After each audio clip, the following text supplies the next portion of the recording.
Ja, grüß euch beinand und einen Sakrischkuren.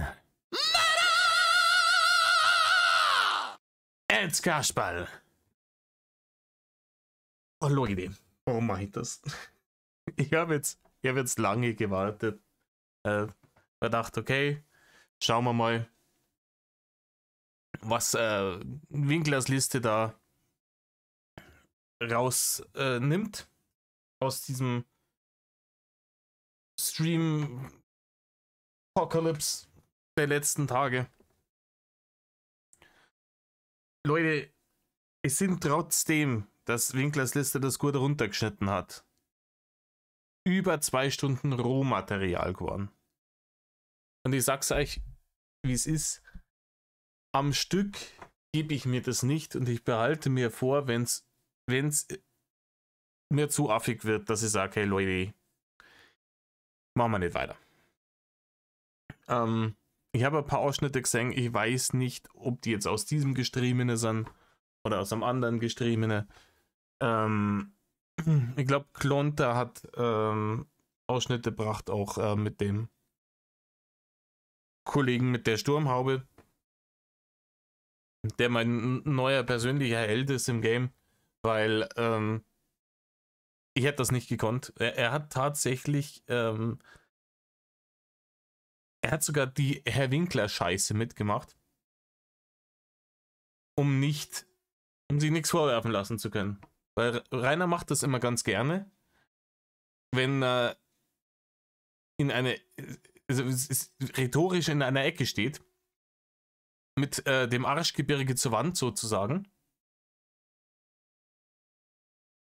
Dann fängt er an, die Leute so aufs Blut zu provozieren, dass sie dann unsachlich werden. Und wie geht das am einfachsten? Natürlich. Ja. Er duzt die Leute und geht die an und verhält sich höchstgradig respektlos. Und wenn die dann auch ihn duzen, heißt es, er für dich immer noch Herr Winkler. Um dann zu provozieren, dass derjenige, der dann mit ihm spricht, sagt, sag mal, hat dir eigentlich jemand ins Hirn geschissen? Ich geb dir gleich, Herr Winkler, du blödes Arschloch. So nicht. Du kannst nicht auf der einen Seite mit mir reden, wie wenn ihr irgendwie einer von deiner Dulli-Schule wäre, und auf der anderen Seite hier den hochheiligen Respekt des Herrn Winkler einfordern. Ich glaube, dass du nicht mal ganz sauber bist und dass dir mal sauber jemand die Prügeln ausschmeißen soll. Und dann kann der Rainer sagen, ha, da habt das wieder. Da habt das wieder. Mit diesen Menschen kann man sich nicht unterhalten. Und darauf hat sich der gute, hier, Kettensägen, Hecken, Scheren, Hater, keine Ahnung, nicht eingelassen. Er hat dann, wenn Rainer gesagt, er möchte Herr Winkler genannt werden, hat er einfach Herr Winkler genannt und weitergeredet. Und das fand ich gut. Vor allem, weil er es halt natürlich auch wieder geschafft hat, dass sich Rainer dann dadurch wieder irgendwo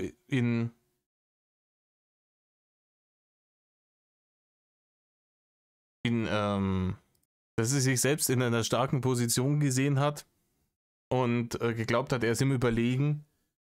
Und dann ist die Diskussion halt weitergegangen und Rainer hat sich immer mehr in die Scheiße reingeredet. Na gut, ich rede schon wieder zu lang. 2 Viertelstunde. Im Übrigen, mad respects an Winklers Liste. Da wird Arbeit verrichtet. Scheißegal, was der Kanal finanziell abwirft, es ist zu wenig. Leute, schaut's darüber. Schmeißt dem Abo raus. Keine Ahnung, wenn ihr gerade sonst nichts zum Tor habt und ihr braucht euer Handy die nächste Zeit gerade nicht irgendwie für eine Dreiviertelstunde. Einfach einmal das Video im Hintergrund auf dem Handy laufen lassen. Handy auf lautlos schalten. Einfach nur, dass der Watchtime kriegt, damit der Algorithmus und der AdSense hier die Barren hinausschmeißt. Das wäre mal Anliegen. Weil ganz ehrlich, sich diese Scheiße geben, dann irgendwie 7, 8, 9 Stunden lange Streamenes auseinanderklamüsern, bis dann irgendwo dann die, sagen wir mal, die Erdnussstückchen in der Scheißwurst nur raussuchen musst. ist, also, Hut ab. Ohne diese harte Arbeit kann ich mein Gekaspere hier nicht machen. Weil, Leute, ich habe mir hier schon hart überlegt, ob ich damit anfange. Einen 7, 8 oder sogar 9 Stunden streamen ist mir scheißegal, den schaue ich mir nicht willy-nilly an. Da bin ich raus aus der Nummer. Dafür ist mir meine Lebenszeit zu schade. Na gut, zum Thema Lebenszeit zu schade. Den wir nicht mehr lange umeinander. Hockt euch her, sagen wir mir, reißt euch eine Häube auf. Wir gehen mal wieder einer in Rainer. Draches Liste hört sich irgendwie an wie Schindlers Liste, ne? Also erst einmal ist er ja jemand, der zeigt auch sein Gesicht. Das macht ja weder Ofi noch macht das Mimi. Also Mimon. Macht ja keiner von. Ja, das, wenn deine super schlauen Spitznamen in Anführungsstrichen, wenn du jedes Mal erklären musst, dann sind sie vielleicht nicht so schlagfertig, wie du denkst, Rainer. Also sag halt dann einfach Ofi oder Ofenkäse und Mimon, weil ganz ehrlich, auch bei der Ansage gegen Henk Mohn, halt dein Maul, Rainer, halt dein Maul. Ja. Also es geht jetzt hier anscheinend, glaube ich, darum, dass Henk sein Gesicht gezeigt hat. Ja, sei es drum. Natürlich hat Henk sein Gesicht gezeigt. Henk zeigt sein Gesicht seit Anfang an, seitdem er die Scheiße da macht. Das wäre ja richtig peinlich gewesen, dann zu sagen, ja nee, ich bin zwar der Henk Loose, aber ich zeige jetzt nicht mein Gesicht. So wie wenn es nicht da jeder irgendwie auf seinem Kanal sehen könnte. Vollkommen idiotisch. Und ganz ehrlich, die Leute, die ihr Gesicht zeigen wollen im Game, sollen es zeigen. Ich hab das nicht vor und ich verstehe jeden, der es nicht macht. Ich habe auch schon halt eben, es hat ja schon Geschichten gegeben, wo Leute dann unter Hatern gelitten haben und dann gesagt haben, nee, Arsch, bin ich raus. Also ich bin der Meinung, man kann niemandem vorwerfen, wenn er sagt, hey, das ist hier das Drachengame, das ist die toxischste Schlangengrube im deutschen YouTube.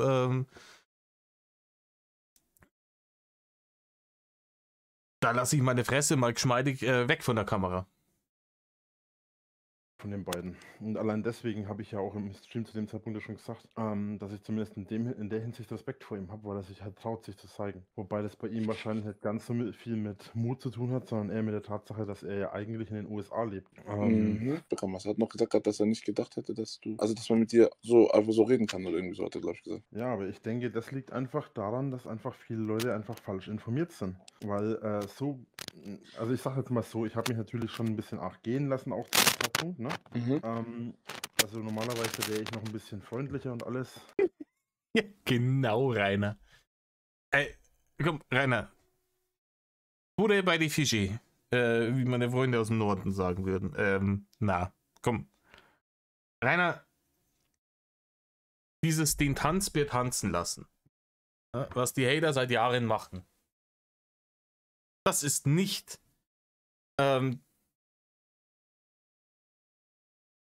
irgendwas aus dir zu machen, das du nicht bist. Im Gegenteil.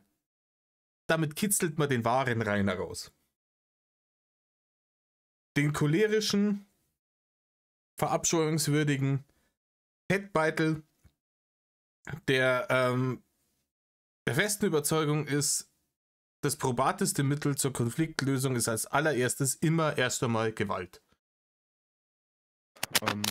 Aber so, es ist normalerweise normal. Wie gesagt, mit der Ausnahme, dass ich normalerweise noch ein bisschen höflicher bin. Ja, Höflichkeitslord. Wissen wir ja. Kennen wir ja alles zu gut. Der so höflich war, dass er die Leute angespuckt hat. Und ihr kennt die Storys. Weil ich sehe keinen Sinn darin, rumzuschreien, rumzubeleidigen oder sonst was. Natürlich. Rainer, wenn du da keinen Sinn daran siehst, warum hast du es dann die letzten 10 Jahre praktisch ununterbrochen getan? Habe ich das schon gemacht und natürlich werde ich das wahrscheinlich auch nochmal machen. Ja, 100%ig, Rainer. Das ist dein normaler Aggregatzustand. Das ist ein schreiender Blob. Wenn man mich dazu zwingt oder in die Ecke drängt oder so. Ja, wenn man ihn dazu zwingt, Rainer. Rainer, niemand hat dich dazu gezwungen, so auszurasten. Niemand. Du hättest einfach sagen können, okay, ich habe die Nachricht begriffen, ich verpiss mich aus dem Internet, Ruhe ist und fertig, ja. Das ist halt eine ganz normale Abwehrreaktion, also eine ganz normale Immunreaktion, um es blöd auszudrücken. Aber es ist halt im Prinzip so, dass ich weder ein schreiender noch ein brüllender Oger bin. Doch, Rainer. Doch, das. Der glaubt da wirklich, dass die sich jetzt dann nach Wochen des in ihrem Stream des Rumzeckens so schlecht informiert haben. Ach komm, Rainer. Rainer. Mich so bezeichnen, sondern es sind halt einfach ganz normale Reaktionen auf das Verhalten, was mir entgegenschlägt. Rainer, auf Leute mit dem Bogenschießen von der Dachterrasse runter aus dem Hinterhalt oder mit Äxten nach Leuten schmeißen, ist keine normale Reaktion. Scheißegal. Es sei denn, keine Ahnung, Wikinger haben dein Dorf überfallen, so, dann ist das eine normale Reaktion. Ansonsten ist es absolut nicht zu entschuldigen, scheißegal, was da draußen passiert ist. Punkt. Ich denke nicht, dass Mimi oder Ofi sich mal, also zeigen werden sie sich beide, denke ich nicht. Außer es kommt jetzt zufällig dazu, dass sich irgendjemand da mal von den Leuten, der vielleicht Bilder von denen hat, aus dem ganzen Discord oder sonst was, oder Teamspeaks oder was auch immer, wo die rumgucken. Ich denke nicht, dass da irgendwas von denen jetzt zu sehen sein wird, außer es wird was geleakt. Und auch so durch die Blume zum Leaken aufrufen von den Leuten. Ehrenhaft, Rainer. Sehr ehrenhaft.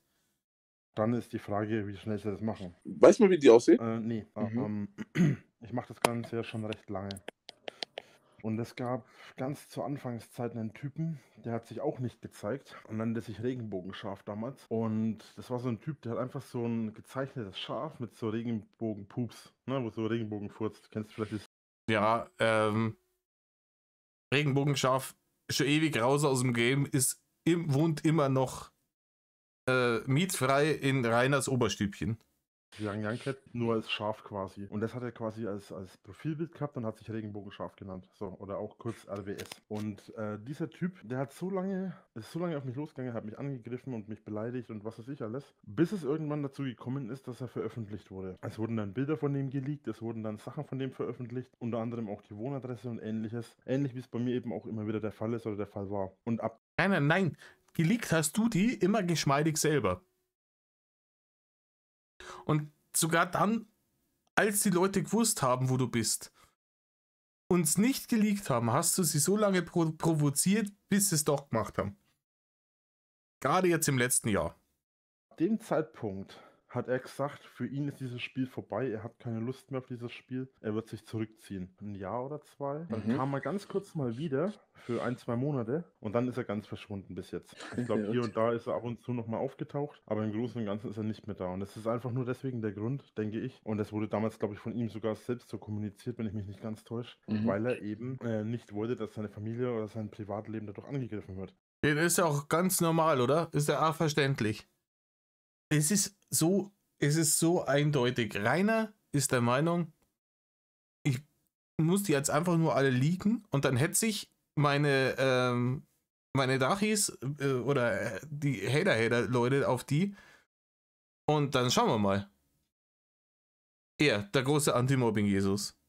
Im Klartext, sobald sein Gesicht veröffentlicht wurde und er im Kreuzfeuer stand, gibt ja nicht nur Hater, es gibt ja auch Menschen, die mich unterstützen, Fans und Zuschauer, Menschen, denen... Ich weiß nicht, ob die Hater-Leute wirklich Fans von ihm sind. Ich glaube, dass das einfach bloß Leute sind, die andere fertig machen wollen. Meine Situation einfach nahe geht oder sowas. Und dann gehen natürlich die gegebenenfalls auf die Hater los oder halt auf die Kritiker. Im Fall von Regenbogenschaf. Weil er das mit den Kritikern, was er jetzt da wieder sagt, ey, bitte.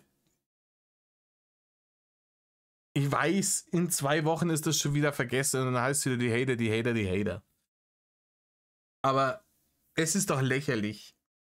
Es ist doch fürchterlich lächerlich. Da hat er es jetzt wieder von irgendwem ein Floh ins Ohr setzen lassen. Ja, Rainer, hier, Hater, das ist so ein negatives Wort. Sag doch, wenn du schon von denen sprechen musst, dann benutzt doch das Wort Kritiker. Schmarren, Rainer. Schmarren.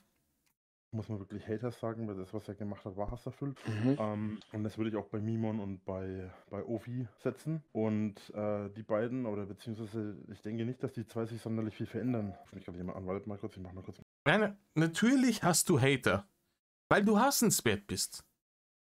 Da brauchen wir nicht drüber reden. Ja. Wir würden das alles hier nicht machen, wenn wir dich nicht hassen würden. Die Mühe darf ich mir sonst echt nicht machen. Mein Handy auf lautlos, dann stört es nämlich nicht. Ich muss ganz ehrlich sagen, ich hätte kein Problem damit. Mit Ofenkäse, genauso wie mit Mimon. Mimon, genau, Mimi. Oder mit, gut, Henk hatten wir ja schon, so auseinanderzusetzen. Ja, genau. Ich kann dir genau sagen, wie das wieder Lappen da. Da darfst du dann wieder großartig aufführen und denen ins Wort fallen und die niederschwallen. Und wenn die dann sagen, hey, jetzt Rainer, lass mich auch mal zu Wort kommen. Nee, ich rede jetzt, du unterbrichst mich permanent. Und dann ist die Diskussionskultur halt auch schon wieder im Gully. Zusammen mit allem anderen, was du jemals besessen oder in der Hand gehabt hast. Wie ich es mit Henk gemacht habe. So, weil ich persönlich bin schon der Meinung, dass ich jemand bin, der sich durchaus aus Sachen rausquatschen kann. Oder auch, Das war jetzt der freudsche Versprecher, der sich aus einer Sache rausquatschen kann. Rainer, du musst dich gar nicht aus der Sache rausquatschen, wenn du nicht Scheiße gebaut hast. Wenn du dich aus der Sache rausquatschen musst, also wenn du in der Situation bist, dass du dich aus einer Sache rausquatschen musst, dann hast du es auf Deutsch gesagt, dass du derjenige bist. Weil Ausreden brauche ich nicht, wenn ich die Wahrheit sage. Oder? Und das mit dieser E-Mail-Adresse ist halt auch wieder höchstgradig lächerlich gewesen. rausquatschen hört sich jetzt so negativ an. Ja, richtig, Rainer. Hast du das auch gemerkt? Ich bin schon jemand, der, denke ich, mit Worten umgehen kann. An Scheiß kannst du. An Scheiß. Jedes Mal, wenn du dich irgendwo in die Ecke gedrängt fühlst, dann fangst du an, wild um dich zu schlagen. Und wenn dann die Leute sich auf deine Scheiße nicht einlassen und sich nicht auf dein Niveau herunterbegeben, dann sagst du, hier ist alles Hate und Mobbing, Thema ist beendet, ich muss weg. Im Fall ist volles. Und ich habe ja auch gute Argumente, die auch schlüssig sind. Nein, Rainer, hast du nicht. Hast du noch nie gehabt. Also die meisten haben ja auch gesagt, die fanden Hank seinen Auftritt schwach. Ich habe hier auch gerade was. Rainer lässt keinen aussprechen, der kann nicht diskutieren. Das ist richtig, Rainer. Genau so ist es. Doch, dann muss ich mich zwar auch immer zusammenreißen, weil ich durchaus jemand gerne bin, der auch aufgrund von meinem ADS sich gerne... Alter, wenn der sein scheiß ADS, es ist immer... Egal was ist, dieses ADS wird dann immer als letzte Wunderwaffe rausgezogen. Oh, natürlich, ich kann jetzt da nicht so lange auf ein Gespräch konzentrieren und ich muss da dazwischen schreien, weil ich habe ja ADS, weil ansonsten vergesse ich ja, was ich sagen wollte. Rainer, wenn es so wichtig ist, wenn es tatsächlich wirklich um deinen Lebensunterhalt geht und wenn es wirklich so wichtig ist, dann vergisst du das nicht in den nächsten 2 Sekunden, bis jemand seinen Satz beendet hat. Oder lass es 5 Sekunden sein. Das ist eine pure Ausrede, ich muss hier dazwischen schreien, weil ich habe ADS. Es hat dir auch niemand ADS diagnostiziert, Rainer. Du hast kein ADS. Du bist einfach brunzbieselblöd. Das ist es. Es gibt Leute, die haben ADS, die sind aber auch, die können aber auch intelligent sein. Das hat ja nichts mit der Intelligenz zu tun. Ich kenne Leute, die haben studiert, die ADS haben. Aber du bist einfach brunzbieselblöd. Und das jetzt als Ausrede hernehmen, Krankheit, die du nicht hast, als Ausrede hernehmen, dafür, dass du dich wie ein Arschloch verhältst, ist halt auch wieder unter aller Sau.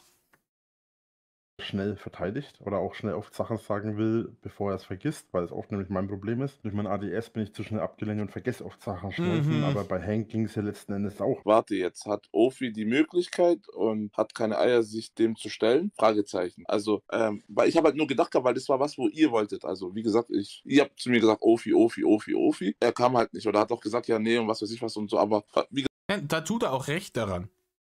Es kommt jetzt in letzter Zeit wieder so rüber, wie wenn jetzt hier mit flammendem Schwert auf dem weißen Ross in hier Ofi zur Seite eilen würde.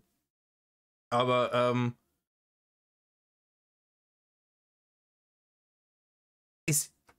er hat auch recht, wenn er sagt, hey, die Shitshow gebe ich mir nicht. Du kannst mit Rainer nicht diskutieren, ohne dich auf sein Niveau hinunter zu begeben. Ja, das macht doch dann überhaupt keinen Sinn. Das macht doch dann überhaupt keinen Sinn. Alter, da kann ich ja mit dem Marder diskutieren, warum er mal aufs Auto geschissen hat. Oder warum er mal das Kabel durchbissen hat. Das macht genauso viel Sinn.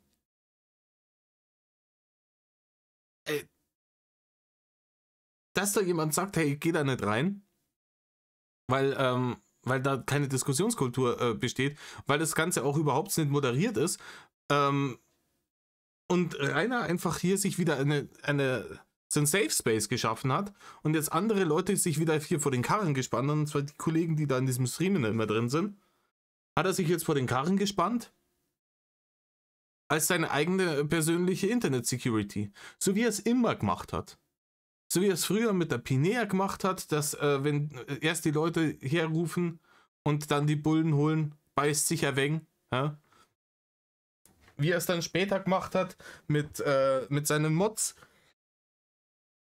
die sich natürlich im Nachhinein alle als Hater rausgestellt haben, aber seine Idee war, ich suche mir jetzt Leute, denen ich vertrauen kann, dann mache ich die zu Mods, dann haue ich irgendwie bei 10 Leuten den Mod-Rang raus und dann haben die gefälligst sämtliche negativen Kommentare aus meiner Kommentarsektion rauszufiltern, bevor ich dann da aufschlag, und dann kriege ich bloß noch den großen Drachenspeerlutscher-Sermon serviert. Arsch! Ja? Und jetzt probiert das halt da, dass er sich bei denen in diesen Streamen reinhockt, damit die dann für ihn die Bodyguards spielen. Wenn jemand kommt und ihn mit seiner Scheiße konfrontiert. Aber das bröckelt halt inzwischen auch. Wie gesagt, verstehe ich halt nicht, weil das ist normalerweise das, was er ja selber für sich auch haben wollte. Ich soll mal fragen, Rainer, ob du den Mimon im TV gesehen hast, auf Pro7, ging um Cybermobbing. Nee, tatsächlich nicht, weil ich schaue ja schon seit grob geschätzt 9 Jahre kein Fernsehen mehr. Ich habe irgendwas mitbekommen und irgendjemand hat mir was davon erzählt, aber wirklich gelesen oder was habe ich tatsächlich nicht. Hat einer reingeschrieben gehabt, dass Ofi denkt, das ist infantil. Also, wisst ihr, was infantil bedeutet? Kindisch. Komm. Also ich ja. Also, dass das sozusagen auf eine kindliche Entwicklungsstufe, ja, dass wir geistig und körperlich unterentwickelt sind. Ja, nee, ihr nicht. Leute, ihr nicht. Ihr moderiert das bloß scheiße. Rainer ist infantil. Rainer ist auf dem Stand von einem 5-jährigen bockigen Kind hängen geblieben. Und wenn er nicht das kriegt, was er will, dann heißt, Thema ist beendet, hier, ich glaube, ich habe den Ofen laufen lassen. Ich muss weg. Das halte ich total für einen Blödsinn. Also wenn man eine Kommunikation führen will, ja, dann kann man sachlich, sage ich jetzt mal, Fragen stellen und dann werden die auch sachlich beantwortet. Nein, werden sie bei Rainer eben nicht. Dass du das immer nur gecheckt hast, wundert mich, ganz ehrlich. Ich wollte noch eine Sache dazu sagen, bevor ich das wieder vergesse. Da kriegt sonst wieder mein Ding. Ich bin auch halt jemand, jetzt hier im Chat vor allem ist es auch ganz gut, wenn ich euch zwei mit drinnen habe, wenn ich dann mit jemandem diskutiere. Ja, weil du die dann als Aufpassbauhaus vorschicken willst. Du willst die im Notfall auf die Hater hetzen, so, okay, dazu will ich mich jetzt weiter nicht mehr äußern, das kommt zu sehr an die Realität ran, macht's den bitte weg. Und im Back war es doch dieselbe Scheiße, ja, wo dann da im Gestapo-Ton den Leuten angeschafft hat, sie mögen doch bitte die Hater des Ladens verweisen. Aber der allergrößte Zampano. Er sucht sich da immer irgendwelche so kleine Dinge, wo er sich reinzecken kann, in der Hoffnung, dass ihm andere Leute dann die böse Kritik der Kritiker in Anführungsstrichen vom Hals halten. AKA die Wahrheit. Weil mit der Wahrheit und der Realität, da steht er nämlich auf Kriegsfuß, der liebe Rainer. Weil du hast ja gerade selber schon gesagt, MC, dass du mich ein bisschen, oder halt Jay, dass du mich halt ein bisschen bremsen kannst in der Situation dann, ne? Wenn ich dann anfange zu schnell und so. Und das ist was zum Beispiel, da brauche ich jemanden, bei dem ich halt keine negativen Eindrücke habe. Also ihr beide bildet euch ja in erster Linie eure eigene Meinung so. Und das finde ich halt sehr gut. Und das ist auch so eine Sache, da fühle ich mich halt von euch nicht gleich von vornherein. Verarscht ist nicht das richtige Wort. Ich fühle mich von euch nicht bedroht. Aber ja. Rainer, du fühlst dich da sicher, weil die Leute schlecht informiert über dich sind. Ich übersetze das jetzt mal. Boah, Leute, ich bin echt froh, dass ihr hier die Bodyguards für mich spielt, weil ihr kennt meinen ganzen Scheiß nicht und wisst deswegen nicht, wenn ich euch einfach frech die Hucke voll lüge. Ja, ich kann nicht jeden Schmarren verzapfen, der mir gerade über den feisten Ogerkiefer schwallt. Vollkommen wurscht. Ihr kauft mir das alles ab, weil, ja, komischerweise, ich kann es ja irgendwo auch nachvollziehen, diese Menschen sind nicht, die sind halt der Meinung, die glauben nicht, dass das tatsächlich wahr sein kann. Dass es tatsächlich jemanden gibt, der so drauf ist wie Rainer. Klar, wenn man das willy-nilly erstmal hingeknatscht kriegt, ist es schwer zu glauben. Aber es ist so. Und ich glaube, da kämmern die dann auch schon noch drauf. Weil früher oder später werden die mit der ganzen Scheiße konfrontiert werden. Und das Gute ist, Rainer kann auch nicht kontrollieren, wen die sonst noch in ihren Streamen reinholen. Und wenn Rainer sich 1000-mal verpisst aus dem Stream und die anderen Leute dann drin lassen und dann die Hater sich mit den Kollegen hier unterhalten und denen sagt, hier im Übrigen, das und das ist passiert. Das und das hat er gemacht. Ja? Seinen Tod vorgetäuscht. Wir kennen die ganzen Geschichten. Und dass sie dann den selber dann auch irgendwann einmal drauf ansprechen. Und dann wird der Mund ganz klein. Und schwuppsdiwumms, hast ihn wieder dann alleine im Zug hocken, wie er dann da sitzt und sagt, ja, ich weiß gar nicht, die Hater haben den Lügen über mich erzählt und die mögen mich jetzt nicht mehr, deswegen jetzt bitte wieder Barne her. Aber ihr wisst vielleicht, was ich meine, was ich sagen will. Boah, voll krass, was war das für ein geiler Baum. Ich bin da halt nicht so negativ eingestellt drauf. Alter, krass. Jetzt geht's aber ab. Und damit komme ich halt auch viel besser klar, als wenn jetzt zum Beispiel ich in meinem Stream alleine mit jemandem bin, wo mich dann keiner bremst. Oder wo ich dann mit Leuten am Stream bin, wo mich dann zwar Leute versuchen zu bremsen, wo ich aber bei allen, wie zum Beispiel damals im Discord oder im Teamspeak oder so, einfach zu viele negativen Dinge hatte. Hier hat jemand geschrieben, Sekal, holt mal Sekal, wenn ihr euch traut. Wer ist das? Es gibt ja diese NWO und Sekal ist wohl irgendwie mit einer dieser Gründer, zusammen mit Mimon und so. Dieser Sekal ist einer der Typen, die mich damals regelmäßig verarscht haben, auch im Teamspeak und im Discord und so. Und das sind halt eben diese negativen Menschen, mehr oder weniger, von denen ich gerade gesprochen habe. Mit denen ich mich zwar vernünftig unterhalten konnte, aber die dann irgendwann angefangen haben, hier immer mehr auf negativen Punkten zu beharren und dann halt auch ein Nein nicht als Nein akzeptiert haben. Ja, Rainer, aber du kannst auch nicht zu allem Nein und sagen und erwarten, dass die Leute das akzeptieren. Und dann alles immer mit, ja, meine Meinung.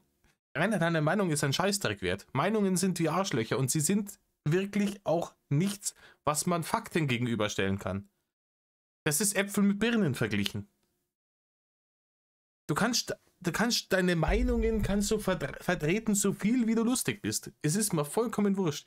Aber es gibt halt einfach wissenschaftliche Fakten und da gibt es dann nicht ein, aber ich sehe das so und so. Hier, Haut ist ein Organ, bestes Beispiel. Ja, die Wissenschaft sagt zwar, das ist ja so, aber so wie ich die Sache sehe, nicht. Ja, lügt sich die Welt, wie sie ihm gefällt. Kann er dann auch nicht sagen, keine Ahnung. Ich schieße irgendjemanden über den Haufen und dann stehe ich vor Gericht und dann sagt jemand, ja, das ist Mord, Herr Kasper. Ich sage, ja, das ist Ihre Meinung. Aber Sie müssen ja meine Meinung auch akzeptieren. Ich gehe jetzt nach Hause. Meiner Meinung nach war das kein Mord. Danke, auf Wiedersehen, steht, dass wir darüber geredet haben, Thema beendet. Ich muss weg. So funktioniert die Welt nicht, Rainer. Und dieser greislige Fettbeutel wird es niemals begreifen, dass diese Welt so nicht funktioniert, solange er nicht endlich einmal wirklich herbe Konsequenzen zu spüren kriegt. Und er hat bisher nicht wirklich herbe Konsequenzen zu spüren bekommen. Ja, er sitzt jetzt draußen auf der Straße, aber er blendet doch jedes Mal wieder in die Handykamera rein, die inzwischen anscheinend auch wieder problemlos funktioniert, wissen wir nicht. Er blendet immer in diese Handykamera rein. Oh, mir geht's so schlecht, ich weiß nicht, wo ich schlafen soll, bitte Barne. Und irgendwelche Deppen schmeißen dann wieder Barne hinten nach. Und dann geht's wieder ins Hotel. Rainer muss einmal wirklich lernen, dass seine Handlungen Konsequenzen haben und dass seine Meinung und seine Märchenwelt, die er sich aufgebaut hat, einem Realitätscheck nicht standhält. Aber dann kommen wir wieder zu irgendeinem Gericht und dann hast du, ja, Herr Winkler, Sie haben zwar schon zweimal Bewährung gehabt wegen Körperverletzungsdelikten, Sie haben schon wieder Körperverletzung begangen. Egal, nochmal Bewährung. Weil ich möchte mir den Schuh auch nicht anziehen. Ja, herzlichen Glückwunsch. So funktioniert das Rechtssystem aber dann richtig gut. Und dann immer wieder alle 2, 3 Tage auf die gleichen Themen zurückgekommen sind. Was dann natürlich irgendwann unweigerlich zu negativen Aussagen meinerseits geführt hat, was mich zu meiner Schande gestehen auch bis heute verfolgt hat. Ne? Okay. Nein. Wenn man natürlich im Vorfeld schon so eingestellt ist, dass man sagt, das ist doch sowieso nur alles gelogen, erlogen und was weiß ich, ja, dann bringt auch diese Kommunikation letztendlich nichts. Du hast jetzt da gerade einen Spieß umgedreht, mein guter Freund mit dem mächtigen Bart. Rainer geht mit der Einstellung rein. Alles, was die Hater sagen, ist alles gelogen. Die wollen mir irgendwas... Das Problem bei Rainer, seine Lügengeschichten, ist auch, er erzählt die so oft anderen Leuten und auch sich selber. Ich glaube, dass er sie dann irgendwann tatsächlich glaubt. Am Anfang weiß er nur, dass das gelogen ist.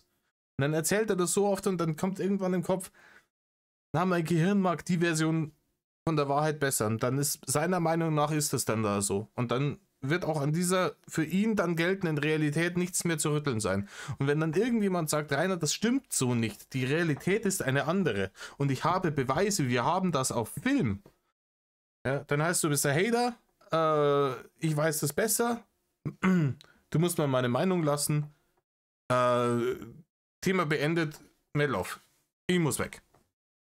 Leute, die keine normale Konversation führen können, die überleben sowieso nicht hier oben. Wer nach Fehlern sucht, wird sie auch unweigerlich finden oder so ähnlich, ne? Ja. Yes, genau, das ist das. Merkt euch an die Leute, die wo hochkommen und hier Sachen auch fragen wollen. Ihr sollt auch eure Kamera Sollte man auch grundsätzlich machen, Bro. Ab jetzt sollte man vielleicht immer nur die Leute hochholen, wenn sie ihre Kamera anhaben. Ne? Damit wir auch mal ein Gesicht dazu haben. Meine Facecam geht immer noch nicht. Das ärgert mich so brutal. Ja, genau. Das haben auch, ich habe da jetzt auch bei anderen Hatern schon die Kurzvideos gesehen zu diesem Thema. Also wenn ihr es bei den anderen schon gesehen habt, dann habe ich dem nichts hinzuzufügen. Für die Leute, die bloß mich schauen, ist halt lächerlich. Es ist halt lächerlich, wird da mit 2,5 Maß gemessen. Die Leute, die da reinkommen, sollen dann doch bitte die Facecam anmachen und sich praktisch exposen. Aber Rainer muss das nicht. Rainer muss die Kamera nicht anmachen. Nein, nein, nein, nein. Weil Rainer hat ja Angst, man könnte dann durch den Hintergrund von da, wo er ist, erkennen, wo er sich befindet und dann wieder die Heerscharen an Hatern dann sich wieder mobilisieren. Einen Schmarrn. Man hat es gesehen in Berlin, da ist gar nichts passiert. Und das, obwohl er sich so viel Mühe gegeben hat. Schau mal, ich bin da hier vor der Mercedes-Benz Arena. Da an der Mauer. Seht ihr das Graffiti? Genau da bin ich. Geh weiter, Rainer. Rainer muss das nicht. Alle anderen sollen sich bitte exposen. Aber bloß nicht unser Reini. Und wie gesagt, ich habe das gesagt an dem Tag, wo es passiert ist. Und ich bin der festen Überzeugung, dass das so ist. Ist Spekulatius natürlich. Ich habe da keine Beweise dafür. Aber ich bin der festen Überzeugung, Rainer seiner Facecam fehlt überhaupt nichts. Dem fehlt überhaupt nichts. Der hat einfach dieses Handy von dem anderen Dude genommen und aufs Gleisbett geschmissen und hat sich dann gedacht, ah scheiße, wenn der mir jetzt sorgt wegen Sachbeschädigung, dann bin ich derjenige. Ah, mein Handy ist auch runtergefallen. Und dann ist er später erst gekommen, weil er war dann nochmal im Streben und hat er diese Facecam nochmal benutzt und die hat er da problemlos funktioniert. Und dann ist ihm eingefallen, wenn ich jetzt behaupte, dass mein Handy auch kaputt ist, dann wiegt sich das auf. Dann kann ich vor Gericht behaupten, wir haben ja hier die Videobeweise, ich habe es ja so oft gesagt, mein Handy ist auch kaputt gegangen bei der Rangelei. Dann sind wir ja gleich, dann sind wir ja quitt. Und dann kann ich jetzt auch wieder nach Hause gehen. Thema beendet, ich muss weg. Ich bin der festen Überzeugung, dem seiner Facecam fehlt überhaupt nichts. Und spätestens, wenn er bei diesen Leuten hier nicht mehr willkommen ist, wenn sie endlich gemerkt haben, was er für ein reidiger Fettbeitel ist, sitzt er wieder im Zug und macht wieder TikTok-Streames mit seinen oder Kurzvideos mit seiner Facecam und erzählt hier Barne bitte. Könnt ihr euch nicht vorstellen, ey. Ja, bei dir, die wissen ja alle, wer du bist. Ich habe heute noch keinen Stream gemacht. Darf ich kurz was anmerken für meine Leute, Ja, die klar. eventuell... Leute, mein Blog funktioniert wieder. Ich habe heute 3 Posts gemacht. Also da könnt ihr auch ein bisschen nachlesen. Da kommen normalerweise tägliche Blogs, die ich da veröffentliche. Naja, er hat jetzt offensichtlich auch wieder einen Pornoblog veröffentlicht. Das habe ich mir heute bei Märkische Heide angeschaut. Schaut's da mal vorbei. Ich habe mich weggeschossen. Ja, ganz ehrlich, vor Lachen, ich wäre fast am Boden gekugelt. Großartige Arbeit, die entsprechenden Worte dann direkt so umzuformulieren. On the fly. Perfekt. Großartig. I lolled a lot. Also so eine Art Tagebucheintrag, so ein bisschen. Du hast ja, sag ich jetzt mal, neuen Content jetzt, ja? Ich versuche jetzt mit meiner Situation ein bisschen vielleicht mit einer Spur geschickter als früher meinen Stream dafür zu nutzen, um ein bisschen mehr über Mobbing aufzuklären. Nein, Rainer, erstens, geschickter schaffst du sowieso überhaupt nichts. Und was du sagen wolltest ist, ich versuche jetzt auf eine andere Art und Weise effizienter im Internet um Barne zu betteln. Das ist das, was du sagen wolltest. Und einfach mal ein bisschen aufzuzeigen, was halt eigentlich so hinter den Kulissen abgeht, was man vielleicht nicht im Stream oder in den Videos mitbekommt, was quasi in den Discords oder so aufploppt bei denen. Rainer, wir wissen, was in den Discords passiert ist. Die Leute haben das veröffentlicht. Das ist der Grund, warum du von so vielen Menschen gehasst wirst. Hier der Österreich-Hater, der das letzte Mal drin war. Ich weiß nicht, ob der dich so heftig haten würde, wenn dieser Discord-Leak über den Wien-Amoklauf nicht gewesen wäre. Reine die Sachen hinter den Kulissen sind die interessantesten, weil du dich da oft unbeobachtet gefühlt hast und dann hast du gezeigt, was du wirklich für ein Mensch bist. Nicht der hier verschämt schmunzelnde dicke Dulli aus Mittelfranken, der ja eigentlich gar kein so schlechter Typ ist, der ist halt ein bisschen dick und ein bisschen dumm, sondern der manipulative Kackbeitel, der sich einen Rattenarsch um jeden anderen schert, außer um sich selbst. Oder im Telegram. Also Mobbing bezogen auf deine Person, ja? In dem Fall jetzt ja. Ja, natürlich auf seine Person. Und dann meinst du, dass er irgendjemand auch nur im geringsten interessiert? Jeder andere, der könnte zu Tode gemobbt werden auf der Welt. Das wäre ihm reiner geschmeidig scheißegal, wenn er die Möglichkeit hat, da mitmachen. Auf lange Sicht natürlich nicht. Auf lange Sicht möchte ich dann auch andere Themen machen und besprechen, ja. Okay, finde ich nicht schlecht, den Content. Also ich lese halt den Chat vor, also den Chatverlauf von den Telegram-Gruppen und arbeite noch daran, ne? Aber ich versuche mich mit Kritik oder mit Aussagen zu den Hate oder zu den Kritiken der jeweiligen Leute in den Discords zurückzuhalten. Also ich versuche das einfach nur vorzulesen, damit einfach die Leute das sehen. Und ja, Rainer, geil. Du hast ein paar Troll-Kommentare aus dem Internet, aus dem öffentlichen Telegram-Chat vorgelesen. Ja, herzlichen Glückwunsch, Rainer. Damit hast du halt gegen Mobbing genau überhaupt nichts gemacht.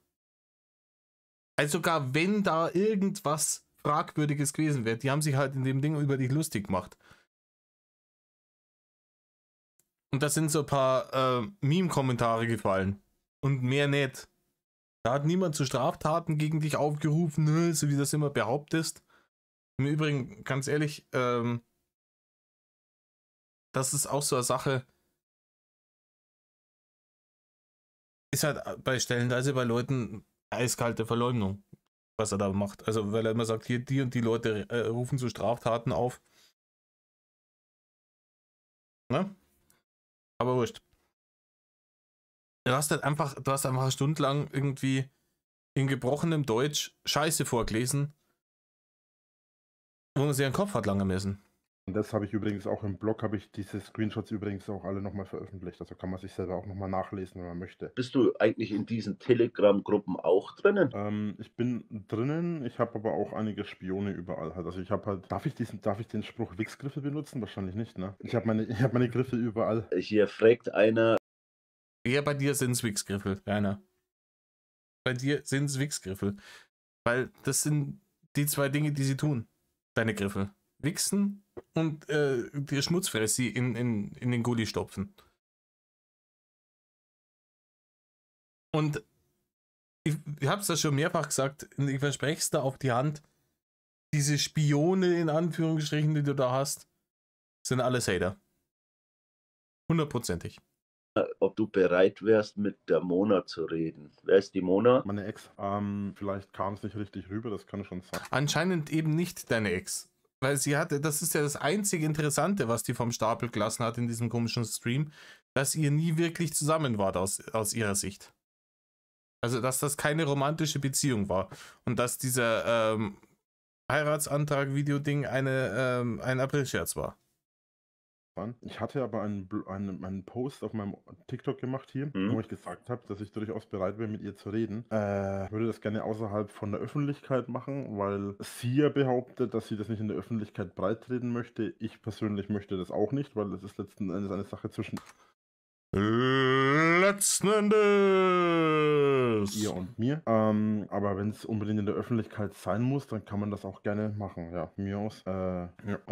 Früher habe ich, ich bin ja sowieso jemand, ich hasse eigentlich gestellte Sachen so. Und ich Ja, Rainer hasst gestellte Sachen. Das ist ganz wichtig, das müsst ihr wissen. Also sowas wie diesen Kissenwurf oder sowas findet er fürchterlich, wenn jemand sowas macht. Heftigst cringe, da er niemals machen. Oder dieses, ich muss bei meinem Sohn anrufen oder komm, geh zur Mama. Ja, gestellte Sachen, das mag der Rainer überhaupt nicht. Ich habe ganz, ganz früher meine allerersten Videos, meine Labervideos, die gingen über eine Stunde. Weißt du auch warum? Nee. Ich habe die nicht geschnitten, weil ich wollte, dass es echt ist. Rainer, nein, du hast sie nicht geschnitten, weil du ein fauler Fettbeutel bist, der sich die Mühe nicht machen wollte. Und du hast auch danach nie, so gut wie nie was geschnitten. Ganz selten ist immer was geschnitten worden. Aber ansonsten hast du die nicht deswegen nicht geschnitten, weil du gesagt hast, oh, hier, ich will real sein, Street Credit. Mon. Na, du hast halt einfach zu faul. Im Übrigen, genauso wie ich.